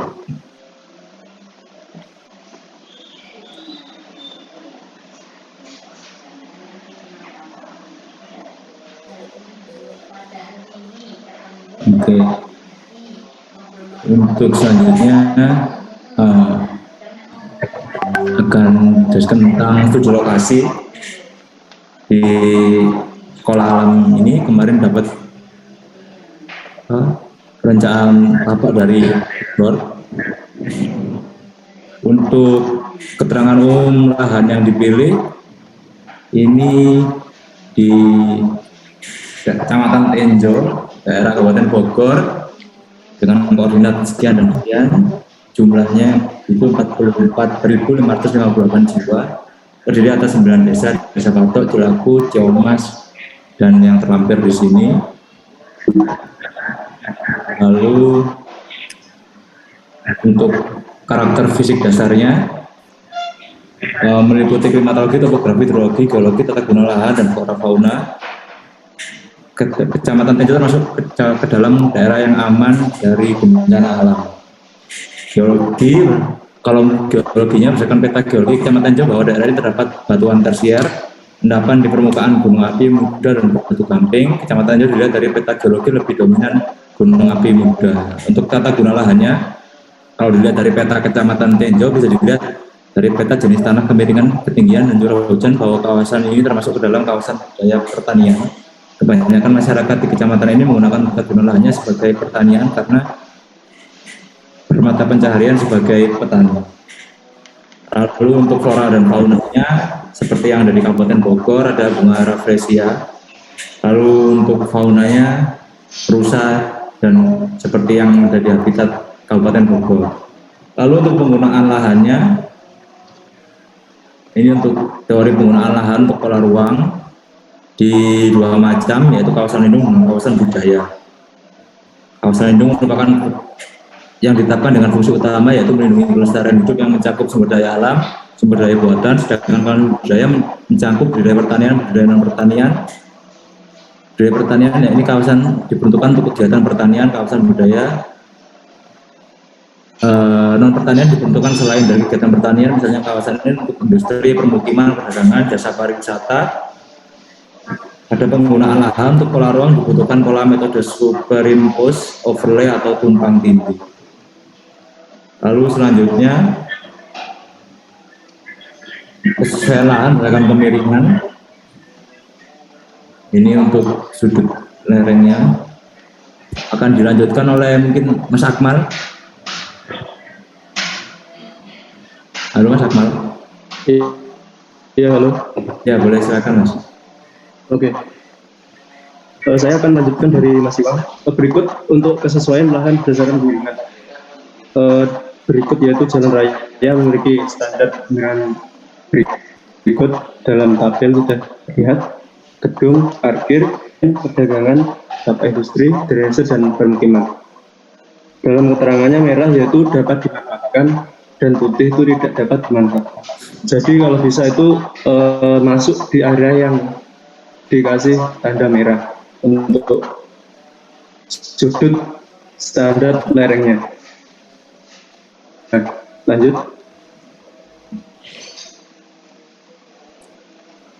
Nah, berikut klasifikasi dari ketinggian lahan dan karakteristiknya untuk lahan apa, fungsinya juga apa.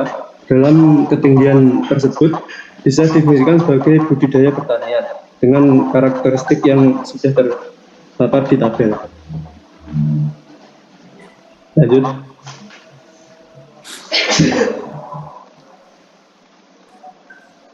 Kemudian ketinggian 750 sampai 1000 difungsikan sebagai permukiman dengan karakteristik kemiringan tanah kurang dari 10% kecuali jenis tanah rigosol, etosol, renjina, organosol dengan kemiringan kurang dari 15.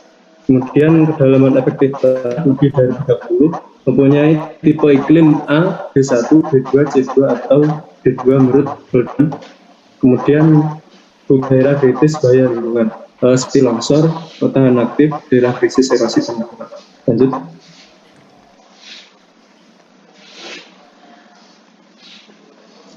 Kemudian di ketinggian 1000 sampai 2000 meter memiliki karakteristik daerah kritis yang berbahaya.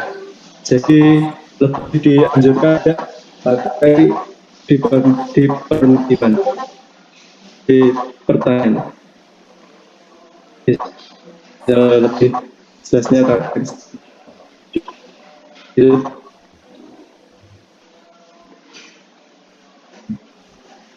Bisa lanjut.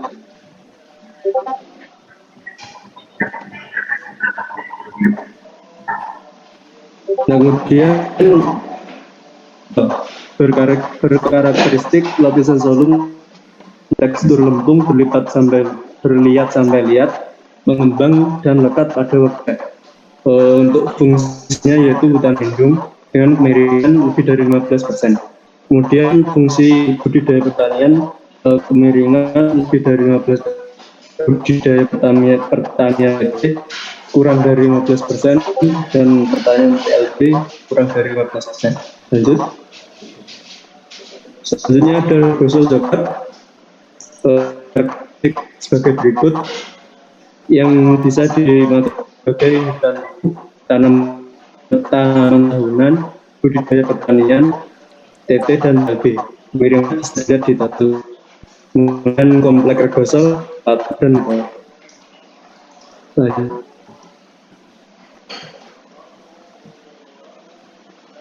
Dan terakhir yaitu litosol dengan klasifikasi sebagai berikut dan kemiringan sebagai berikut. Kemudian yaitu jenis litosol coklat kemerahan, bisa dilihat karakteristiknya. Lanjut.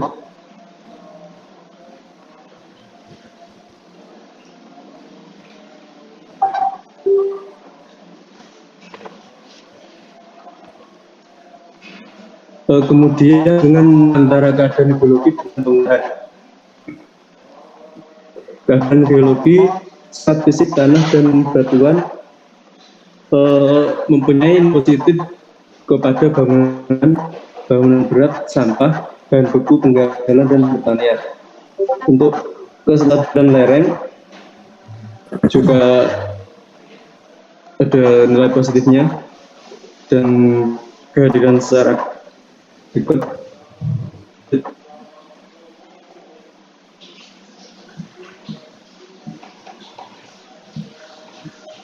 Kedalaman air tanah, potensi permukaan. Lanjut.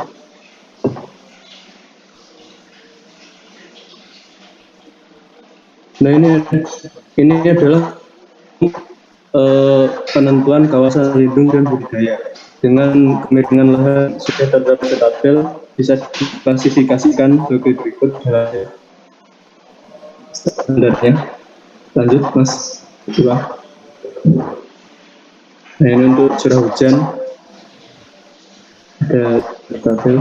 Lanjut. Kemudian ada jenis kawasan lindung budidaya memiliki karakter sendiri. Nah, ini kawasan lindung adalah wilayah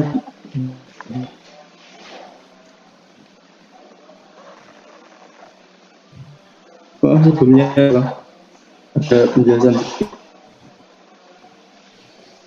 Halo, Mas. Ya, halo.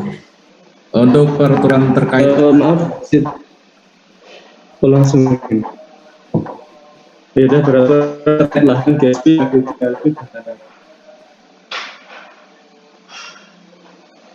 Oh, putus-putus. Siapa Ya. sekarang yang giliran? coba saya lanjutkan dulu aja Pak ya. Ya, silakan. Untuk peraturan terkait lahan GSP dan KDP dan ALB, seperti kelompok sebelumnya tadi, secara garis umum GSP adalah garis imajiner yang menentukan jarak keluar bangunan terhadap pinggir ruas jalan. Biasanya nanti berdasarkan peraturan dari pemerintah atau daerah masing-masing. GSP-nya 50. Biasanya jarak GSP ini terumusnya adalah setengah lebar jalan. Apabila lebar jalan 10 meter, maka GSP-nya adalah 5 meter. Artinya jarak keluar yang diizinkan bangunan berdiri adalah 5 meter dari pinggir jalan. Untuk lebih pastinya, pihak Dinas Tata Kota akan memberikan advice planning penentuan GSP dalam pengurusan KRK. Lalu untuk KDB-nya, perbandingan antara luas lantai dasar bangunan dengan luas tanah. Dengan luas bangunan dibagi luas tanah dikali 100%. Koefisien yang digunakan biasanya berapa persen atau desimal, misalnya 60% atau 0,5. building coverage ratio atau koefisien besar bangunan ini bertujuan untuk mengatur besaran luas bangunan yang menutupi permukaan tanah. Dan ini akan mempengaruhi infiltrasi air tanah atau kesediaan air tanah untuk masa yang akan datang. Selain sebagai penjaga keberadaan air tanah, permukaan tanah ini yang tidak tertutup bangunan akan mampu menerima sinar matahari secara langsung untuk membuat tanah bisa mengering sehingga udara yang tercipta di sekitar bangunan tidak menjadi lembab. KDP dapat dimengerti secara sederhana adalah nilai persen yang didapat dengan membandingkan luas lantai dasar dengan luas covering. Kalau kita punya ini contohnya 300 meter persegi, pada dibentukkan 60%, maka area yang dibangun 180 meter persegi. Kalau melebihi itu berarti lebih dari KDP yang dibuka. Untuk koefisien lantai bangunan atau floor area ratio, jumlah lantai bangunan angka koefisien berupa desimal misalnya 1,2, 1,6, 2,5 dan sebagainya. Peraturan akan ini mengaruhi skyline yang tercipta oleh kumpulan bangunan yang ada di sekitar. Tujuan ini terkait dengan hak setiap orang bangunan untuk menerima sinar matahari. Jika bangunan memiliki tinggi yang serasi, maka bangunan di sampingnya pun dapat menerima sinar matahari. Kalau KDP hanya melibatkan luasan lantai dasar, maka KDP melibatkan seluruh lantai yang kita desain termasuk lantai dasar itu sendiri. Cara perhitungannya tetap sama, bandingkan luasan seluruh lantai dengan luas covering yang ada. Contoh sebagai berikut. Untuk ketinggian bangunan, misalkan ketinggian bangunan ada beberapa lantai yang diizinkan oleh developer area tersebut yang dapat dibangun. Ketinggian bangunan ini sebenarnya untuk merupakan skala lingkungan yang diharapkan. Yang sering terjadi di lapangan adalah ketinggian bangunan melebihi dari yang ditentukan. Misalnya area tersebut adalah area perumahan dengan ketinggian rata-rata 2 lantai, karena tanahnya kecil, sementara ruangan yang diperlukan banyak, maka rumahnya 4 lantai, seperti hanya ruko-ruko, itu yang tidak boleh. Skyline lingkungan tidak terbentuk. Jadi suasana lingkungan yang diharapkan tidak tercipta semestinya. Lalu untuk ukuran lahan, ini kemarin coba kelompok kami trace di Google Earth. Untuk lokasinya itu di Jalan Raya Tenjo, Kabupaten Bogor, Jawa Barat, dengan luas lahan 22.462 meter persegi. Untuk KDP maksimum 60% dan KDA minimum 10%. Untuk batas-batas lahannya, utaranya adalah Jalan Raya Tenjo, baratnya adalah lahan kosong area persawahan, timurnya adalah area perkampungan warga, selatan area perkampungan warga dan jalan desa. Untuk batas lahannya, visualisasinya dari Google Maps seperti ini, kurang lebih. Untuk utaranya ini, untuk baratnya ini, untuk timurnya ini, dan selatannya ini. Untuk kondisi fisiknya, kami menggunakan analisis SWOT atau SWOT. Untuk lokasi tapak dapat diakses dengan mudah karena letaknya satu jalur dengan jalan utama, itu untuk strength-nya. Untuk weakness-nya, lokasi perancangan dekat dengan pemukiman dan pusat aktivitas keramaian di kawasan Tenjo. Opportunity, kesempatan pengembangan bagi pembelajaran siswa di kawasan Tenjo dengan adanya sekolah berbasis alam jurusan kategori agrikultur karena sawah dan area-area sekitarnya masih luas. Lalu untuk trade-nya, ancaman Tenjo berpotensi sebagai kawasan budidaya pertanian, akan tetapi masih banyak lahan kecamatannya digunakan sebagai kawasan permukiman. Hal ini tidak sesuai dengan standar peruntukan permukiman karena kawasan tersebut tidak memiliki potensi air tanah dan sebagian wilayahnya kemiringan di atas 15%. Untuk kondisi sosialnya,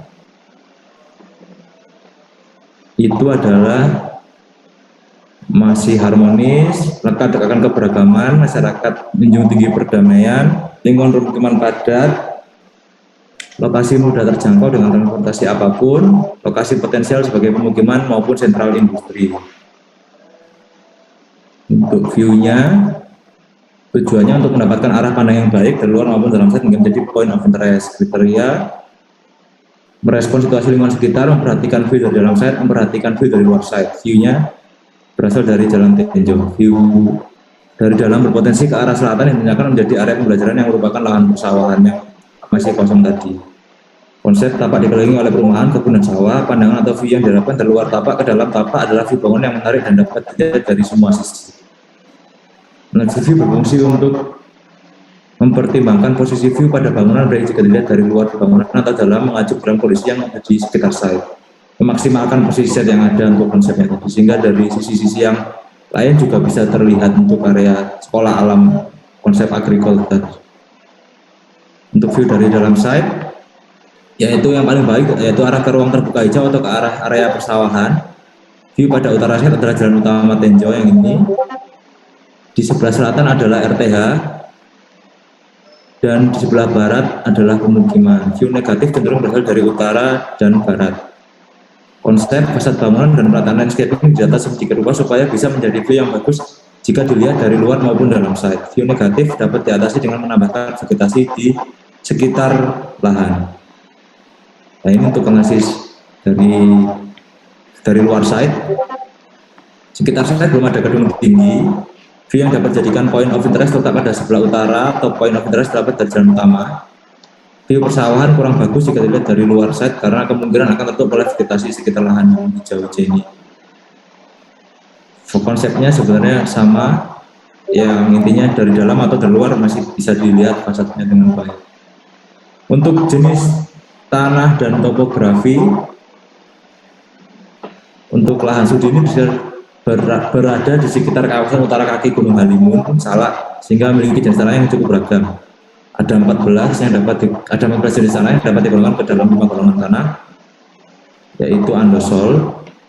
Ini cocok untuk tanami sayuran, kalau hijau hortikultura, perkebunan seperti kopi, kayu, manis, kina dan sebagainya.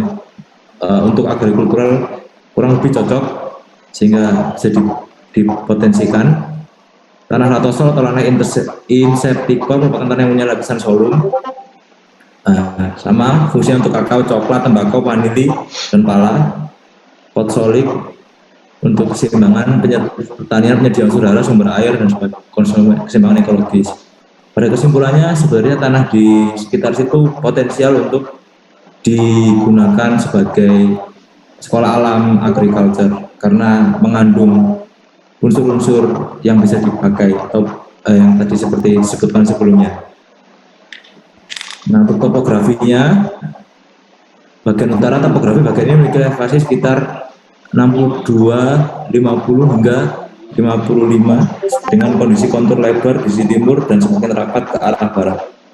Untuk bagian selatannya, elevasi ini hingga 55, bagian selatan elevasi ini, kondisi konturnya lebar dari sisi timur dan semakin rapat ke arah barat dan selatan. Dari bagian timur, lihat dari garis konturnya, topografi bagian timur cenderung lebih lebar, berarti memiliki kondisi tanah yang datar. Elevasi pada sisi timur 62, 50 di bagian utara dan semakin turun hingga elevasi 55. Kemudian terjadi kenaikan yang cukup kurang pada bagian selatan dengan elevasi 62,5. Oh, ini untuk ini. Dengan melihat kondisi konturnya, maka dapat disimpulkan bahwa kondisi lahan studi ini lebih rendah ke arah barat sini dan memiliki kenaikan yang cukup curam pada bagian selatan. Vegetasi di dalam dan di luar lahan, ini teorinya. Kalau di site-nya langsung utara, pada bagian utara terdapat vegetasi cukup rindang pada pohon seperti kelapa, pisang, dan semak belukar. Timur, pada bagian timur terdapat bangunan sehingga vegetasinya vegetasi kecil, rumput-rumput. Bagian barat terbuka dengan adanya semak belukar saja sebagian vegetasinya. Untuk selatan terdapat pohon yang rimbun sebagai vegetasinya, karena juga terdapat ruang masyarakat. Untuk vegetasi di dalam lahan, bagian atas sebagai pintu masuk tidak terdapat vegetasi. Bagian tengah memiliki beberapa cukup rapat, ada pohon-pohon dan ada area terbuka. Untuk bagian bawah merupakan area persawahan. Pada bagian ini terbuka di mana padi sebagai vegetasinya. Untuk sirkulasi manusia dan kendaraan dan ada hubungannya dengan kebisingan nanti. Area tapak hanya dapat diakses dari depan.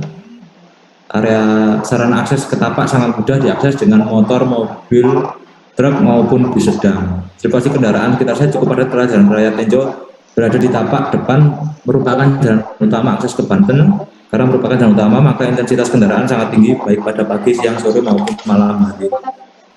Sirkulasi dan akses manusia. Area tapak dapat diakses dari beberapa jalur. Untuk manusia ke arah pada depan dan belakang tapak merupakan permukiman penduduk yang cukup padat. Sirkulasi manusia pada area tapak cukup padat dikarenakan area set dikelilingi oleh kawasan padat penduduk. Dalam hal ini untuk sirkulasi manusia pada area tapak intensitasnya sangat tinggi. Ini adalah bentuk-bentuk pola sirkulasi. Ada linear, ada radial, ada spiral, dan ada radial. Untuk kelebihan dan kekurangannya terlampir di sini. Jalan yang lurus dapat menjadi unsur pengorganisasi utama untuk setiap ruang. Lalu untuk kekurangannya ada di sini. Selanjutnya mungkin kondisi kebisingan. Karena ada di padat penduduk di sini, tingkat kebisingannya sangat tinggi. Untuk sini juga sangat tinggi. Meskipun ada lahan kosong mungkin bisa jadi barrier kebisingan. Lalu di sini juga kebisingan cukup tinggi, tapi ada vegetasi jadi mungkin bisa berkurang tingkat intensitas kebisingannya. Sisi utara merupakan pemukiman penduduk yang berjarak cukup jauh dengan set rencana. Tingkat kebisingan yang ada di sini cukup rendah. Kesimpulannya, kebisingan tingkat paling tinggi pada sisi bagian utara sini, karena selain jalan raya, juga pemukiman padat penduduk di daerah sini. Jadi bisa penataan masanya mungkin bisa disesuaikan untuk bagian sini karena tingkat kebisingannya tinggi. Lalu terdapat jumlah vegetasi yang mampu meminimalisir kebisingan yang untuk ini. Yang paling minim mungkin yang di atas atau di sisi utara. Untuk kondisi matahari, ini data diambil dari AccuWeather per tanggal kemarin. Untuk matahari terbit dan siklusnya terlampir seperti ini. Jadi suhu-suhunya tercantum juga. Kisaran 26-25 derajat Celcius. Untuk ini sampai suhu tertinggi mungkin di kisaran 32 derajat Celcius dalam satu harinya. Lalu untuk kondisi angin, ini diambil dari Venture Sky kalau nggak salah. Jadi di lokasinya di sini, ini adalah animasi arah angin atau arah tiupan angin.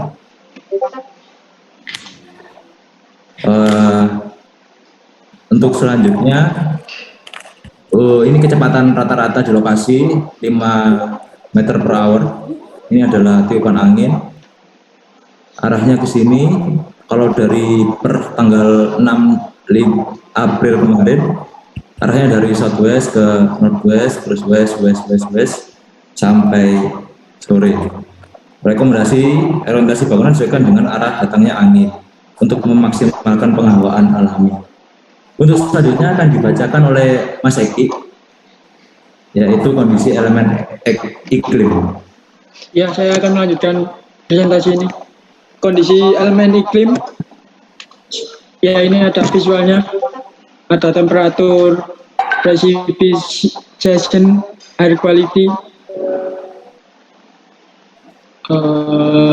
lalu ada suhu tertinggi, suhu terendahnya juga. Next, Mas. Karakter lokasi, konstelasi, wilayah studinya adalah daerah sekitar Jalan Raya Tenjo ya, dengan luas 9 hektaran. Lalu pengaruh terhadap daerah sekitarnya, karena wilayahnya yang terletak di pinggir kota Bogor, kawasan Tenjo masih kurang dipedulikan oleh pemerintah Bogor. Namun karena letaknya yang lebih dekat dengan Tangerang, maka kebanyakan masyarakat merantau ke daerah Tangerang atau Jakarta dibandingkan ke kota Bogor. Itu. Ya, next, Mas. Potensi lokasi atau set. Potensi pemandangan di sekeliling tapak adalah tidak adanya bangunan pencakar langit, sehingga pemandangan langit dan landscape alamnya masih sangat alami. Lalu next, Mas. Berdasarkan perhitungan matematis dengan membandingkan standar luas lahan sekolah umum, jika syaratnya luas minimal sekolah kurang lebih sebesar 2.500 meter persegi, Peraturan Menteri Pendidikan dan Kebudayaan. Maka setidaknya terdapat 3 kali lipat dari syarat minimum lahan sekolah yang digunakan untuk membangun sekolah alam. Sedangkan site yang terpilih sudah mencukupi, yaitu dengan luas sebesar 2.462 meter persegi. Next, Mas. Ya, ini ada perhitungan lain, pertimbangan lain dalam memilih lokasi. Next, Mas. Keistimewaan lokasi. 1. Letak lokasi perencanaan berada di daerah kawasan Desa Tenjo yang merupakan kawasan permukiman dan persawahan. Lalu yang kedua, perencanaan site dapat didasarkan pada lingkungan konteks fisik lingkungan sekitar untuk memperoleh gambar, bentuk, orientasi, ukuran, dan lingkungan yang baik sehingga bangunan dapat beradaptasi dengan alam sekitar serta memanfaatkan potensi alam yang ada di sekitar site. Lalu yang terakhir, yang ketiga, kelebihan dari site adalah berada di lokasi yang cukup strategis di tengah-tengah kawasan Tenjo dan site berada di jalan utama. Ya, mungkin itu yang saya bisa sampaikan. Dan yang terakhir ini. Sudah. Ya. Selanjutnya mungkin ke Pak Tikor dan Pak Feby, silakan. Baik, terima kasih. Saya harus memberikan apresiasi ya buat kelompok ini, ternyata bisa memberikan data yang sangat-sangat lengkap. Dan yang lain nanti bisa mencoba untuk melengkapi untuk studi lokasinya. Saya kira untuk presentasi awal lokasi sudah sangat lengkap. Nah, tentunya memang masih ada yang perlu bisa kita lengkapi, itu akan sambil jalan. Terutama untuk kelompok ini, kalian mengumpulkan data yang sangat banyak. Tetapi mungkin juga nanti perlu dipilah begitu ya, data-data yang mungkin perlu untuk disajikan atau ada yang perlu disortir. Misalkan tadi bicara mengenai ketinggian lokasi, mulai dari 750 meter sampai 1000 sampai 2000, itu mungkin data secara umum begitu ya. Tapi kemudian kalau kita berbicara untuk lokasi kita kan, kita mungkin tidak masuk kategori itu ya. Kita ada di ketinggian di bawah 100 meter di atas permukaan air laut. Jadi mungkin datanya itu fokuslah pada data-data yang berkaitan dengan posisi dari site yang kita punya. Nah, mungkin juga dalam hal nanti untuk mencermati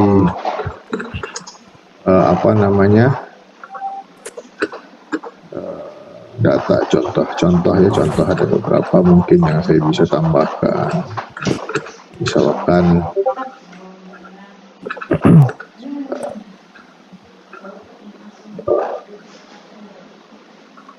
itu tadi kan ada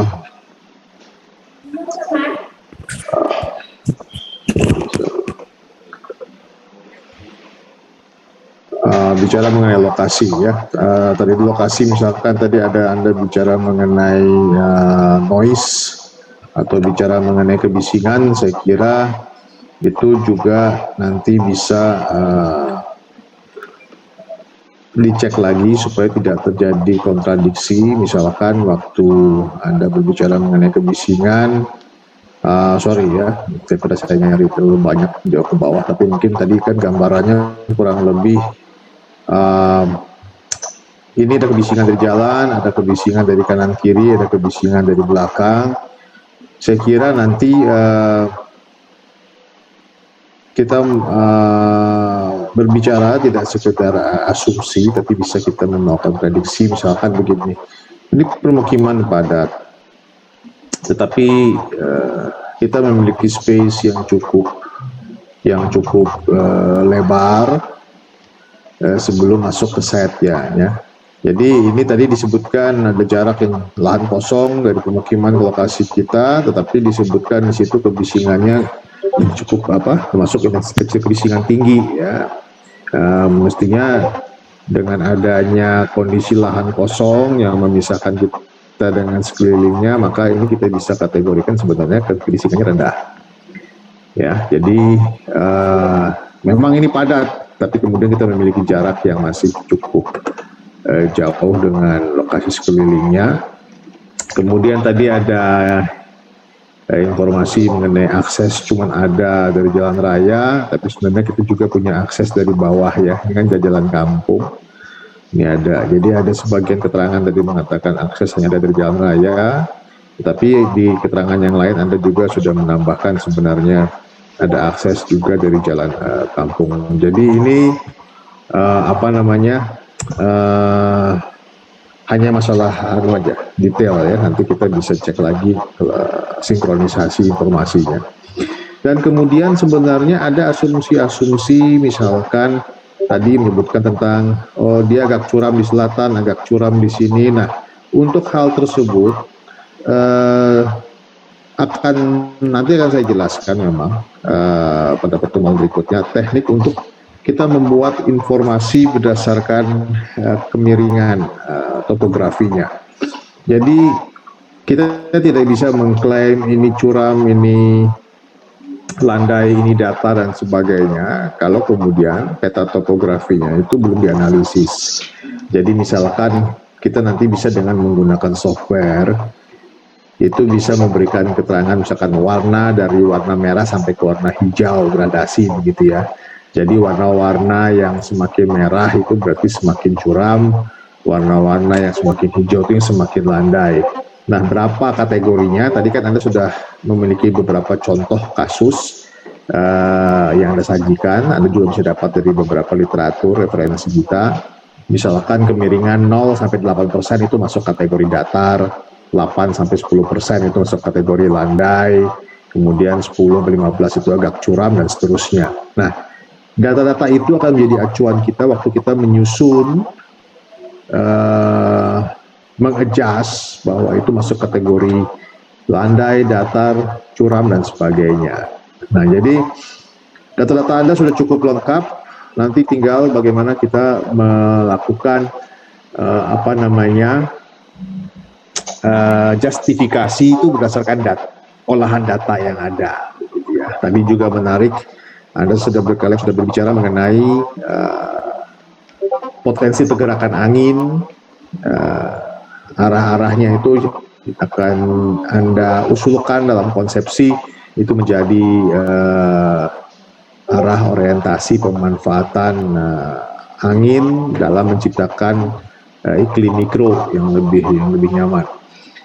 Saya kira data-data yang Anda punya sangat lengkap, tinggal nanti bagaimana cara mengolahnya supaya itu menjadi data sekaligus dasar analisis sekaligus sebagai produk sintesis, yaitu usulan-usulan yang bisa kita siapkan dalam perumusan konsepsi ya. Jadi kalau dalam perancangan lanskap sebenarnya membuat konsepsi itu bukan di awang-awang, tetapi seperti yang sudah kalian lakukan di sini, ini kalian bisa mulai merasakan bahwa konsepsi itu sebenarnya sudah ada di alam, sudah ada di sekeliling kita, tinggal bagaimana kita peka apa tidak untuk melihat itu semua. Nah, ini terkait dengan studi lokasi. Ya, ada banyak catatan yang nanti kita bisa bahas sambil jalan. Tetapi bagi data-data yang sifatnya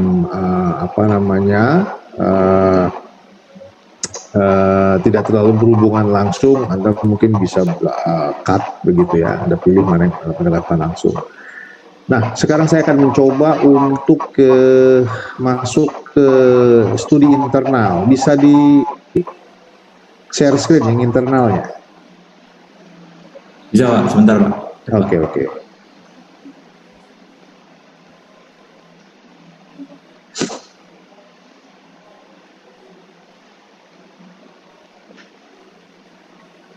Oke, baik, terima kasih. Nah, saya kira yang Anda sudah sajikan di studi internal, hubungan antar ruang, hubungan antar masa bangunan, pengelompokan berdasarkan clustering kegiatan-kegiatan utama, penunjang dan sebagainya. Saya kira Anda bisa melihat, Anda bisa merekam dari yang Pak Feby sudah kupas panjang lebar sebelumnya, itu tinggal dilengkapi. Dan satu hal catatan yang saya mau sampaikan ke kalian semua, dalam melakukan studi besaran ruang itu tidak hanya keluar angka-angka, jadi kita harapkan itu juga ada simulasi ya, bagaimana Anda akan mengatur ruang-ruang tadi. Itu menjadi penting supaya kemudian justifikasi besaran ruang yang Anda tentukan itu bisa diuji begitu. Terutama terkait dengan penggunaan komposisi sistem sirkulasi. Untuk sebuah ruang, kapan kita menggunakan sirkulasi 30%, 50%, 25%, dan seterusnya. Bahkan 100 atau 200% ya. Itu tergantung dari bentuk kegiatan yang berlangsung pada sebuah ruang ya. Misalkan kayak ruang gimnasium, walaupun mahasiswanya sama, satu kelas cuma 40, tapi kenapa dia begitu besar? Ya karena kegiatannya membutuhkan ruang yang besar ya, orang bisa untuk senam, olahraga dan sebagainya. Tetapi kenapa untuk kelas jumlah siswanya sama tapi membutuhkan ruang tidak begitu besar? Ya karena kegiatannya lebih banyak duduk, mendengar, belajar, dan kemudian keluar kelas saat istirahat. Jadi jumlah siswa tidak otomatis sama kebutuhan ruangnya, tidak otomatis sama kebutuhan sirkulasinya. Itu tergantung dari jenis aktivitas, perabot yang digunakan. Itu akan sangat menentukan. Nah, saya kira tadi sudah Pak Feby ya, panjang lebar jelaskan. Tolong nanti tinggal dilengkapi ininya. Nah, mungkin juga menarik. Tadi ada aktivitas datang dan pulang ya. Ada yang pulang ke asrama, ada yang tidak tinggal di asrama, dia pulang ke rumah orang tuanya. Saya kira nanti ini juga Anda perlu menjelaskan, kan ada sekolah yang memang full boarding school, dia ada asrama full, ada yang memang sekolah-sekolah yang tidak semua harus tinggal di asrama. Nah, Anda perlu berasumsi di situ berapa persen dari jumlah siswanya yang akan tinggal di asrama dan berapa persen yang tidak tinggal di asrama. Nah, itu yang berikutnya. Dan satu hal lagi, karena ini sekolah alam, perilaku membacanya mungkin ini hati-hati. Jadi di situ disebutkan ada datang, parkir, ke upacara, ke kelas, ke lab dan sebagainya. Nah, sekolah alam seperti apa yang Anda mau terapkan itu juga perlu dijelaskan dengan clear ya. Misalkan, apakah Anda akan memakai konsep kelas-kelas klasikal, kemudian pengertian alam itu lebih kepada karena kegiatannya adalah sekolah pertanian dan perkebunan, ada labnya saja, ataukah yang disebut dengan sekolah alam ini juga berbicara kepada konsepsi keseharian mereka, bahwa sekolah mereka, kelas itu pun tidak diartikan sebagai kelas klasikal yang tertutup di dalam ruangan belajar dan dia keluar. Nah, ini penting teman-teman untuk nanti merumuskan fasilitas dari sekolah alam itu sendiri begitu ya. Apakah mereka, kan ada kalau di beberapa sekolah alam yang seperti di Bali itu kan kelasnya tidak banyak. Kelasnya itu berupa ruang-ruang terbuka ya, teater-teater gitu kan. Yang mungkin sekali masuk itu sekali kelas itu sekali 3, tadi kan disebutkan kalau nggak salah itu ada 3 bagian per angkatan ya. Kelas 1-nya ada 3 rombongan, kelas 2 ada 3 rombongan, kelas 3 3 rombongan, ya, isinya sekitar 30 orang. Nah, sekolahnya mungkin saja lebih banyak, mereka langsung tiga angkatan, tiga kelas itu ya langsung kumpul semua. Di teater juga bisa. Jadi perilaku sistem belajar mengajarnya seperti apa itu juga menjadi penting. Nah, di Surabaya itu dulu ada sekolah alam, SAIM itu saya masih ingat karena saya juga pernah membantu di situ. Sekolah itu bahkan konsepsi ruangnya itu tidak sama dengan sekolah pada umumnya. Artinya begini, ada sebuah kebebasan yang sifatnya ya bukan bebas kemudian jadi liar begitu ya. Tetapi mereka di dalam kelas itu tidak ada kewajiban harus duduk di kursi. Gurunya menjelaskan ada anak yang mau jelosor di lantai, ada yang mau duduk di pojokan bersandar di tembok, lesehan, itu bebas. Nah, jadi yang saya lihat memang Anda masih sangat hati-hati sekali untuk memaknai sekolah alam itu menjadi semacam sekolah formal, tetapi kemudian ada fasilitas outdoor ya, sebagai kelengkapannya. Saya pikir konsepsi tadi dari studi-studi banding yang sudah kalian buat kan terlihat ya, bahwa sekolah alam itu bicara leadership, bicara tanggung jawab, bicara mengenai empati ke lingkungan, ke sesama manusia dan sebagainya. Nah, itu tidak bisa diraih dengan pola-pola yang sama. Maka di dalamnya sudah bisa tersirat, ini pasti ada pola-pola yang berbeda. Apakah cara belajar mengajarnya, kurikulumnya lebih banyak berbicara motorik daripada kognitif saja misalkan, ataukah kemudian lebih banyak berinteraksi dengan sesamanya daripada dikut tanda petik ya eksklusif di ruangnya masing-masing. Kemudian bagaimana kita menghargai perbedaan dan kebiasaan orang dalam menerima pembelajaran, apakah ada yang duduk manis diam rapi, ada yang sambil resehan, ada yang sambil rebahan. Saya pikir esensi sekolah alam ini tolong bisa lebih dieksplor ya, dieksplor. Jadi jangan terlalu takut.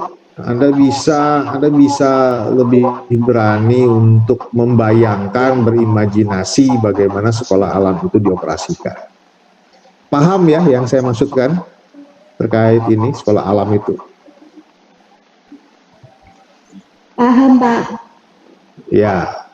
Jadi seperti sekolah dulu, sekolah alam miliknya Dik Doang ya, salah satu musisi itu kan di daerah Jawa Barat itu bagaimana sekolah itu ya benar-benar berangkat ke sekolah dan pulang itu kotor di lumpur ya dinikmatin aja gitu loh, nggak ada otomatis karena sekolahnya banyak mereka main di kali, main di sawah, belajarnya juga ini ya. Anda jangan bayangkan dia ada kelas yang rapi dan bersih di situ. Jadi benar-benar kelas itu ya mungkin mereka duduk di rumput, berkumpul di lapangan, di bawah pohon, dengarkan gurunya ngomong. Jadi kelas-kelas itu tidak semata-mata menjadi kelas-kelas yang standar yang kita pahami begitu ya. Bagaimana kemudian juga kamar mandinya ya jangan dibayangkan kamar mandi seperti kita harus memakai keramik dan sebagainya ya, karena mereka sering kotornya ya. Kamar mandinya semi open juga toiletnya, memakai batu-batu alam atau bilah-bilah bambu untuk kaki dipijak di situ. Jadi sebenarnya kalau kita mengembangkan sebuah konsep yang benar-benar berbeda, itu nanti jenis fasilitas, cara kita menempatkan WC dengan akses ke ruangan-ruangan itu mungkin itu bisa berbeda sekali begitu, berbeda sekali. Jangan dibayangkan sama seperti sekolah-sekolah pada umumnya. Nah, saya kira ini tantangan buat kalian begitu ya, membuat sekolah alam yang seperti apakah sebenarnya yang akan kalian lakukan di situ. Apakah cuma labelnya sekolah alam ataukah totally desain pengelolaan itu benar-benar berbeda. Nah, saya kira itu yang bisa saya tambahkan begitu ya. Tapi terus terang malam ini saya sungguh menikmati presentasi dua kelompok ini. menunjukkan progres yang sangat menarik sekali. Saya kira begitu. Mungkin Pak Febi, silahkan Pak Febi. Izin Pak Febi, ini baterainya lowbat. Jadi Oh, ya, oke. Jadi beliau sudah keluar. iya Pak. Oke, baik. Ini kebetulan sudah 9:30. Mungkin sebelum saya akhiri, ada pertanyaan kah dari teman-teman sekalian?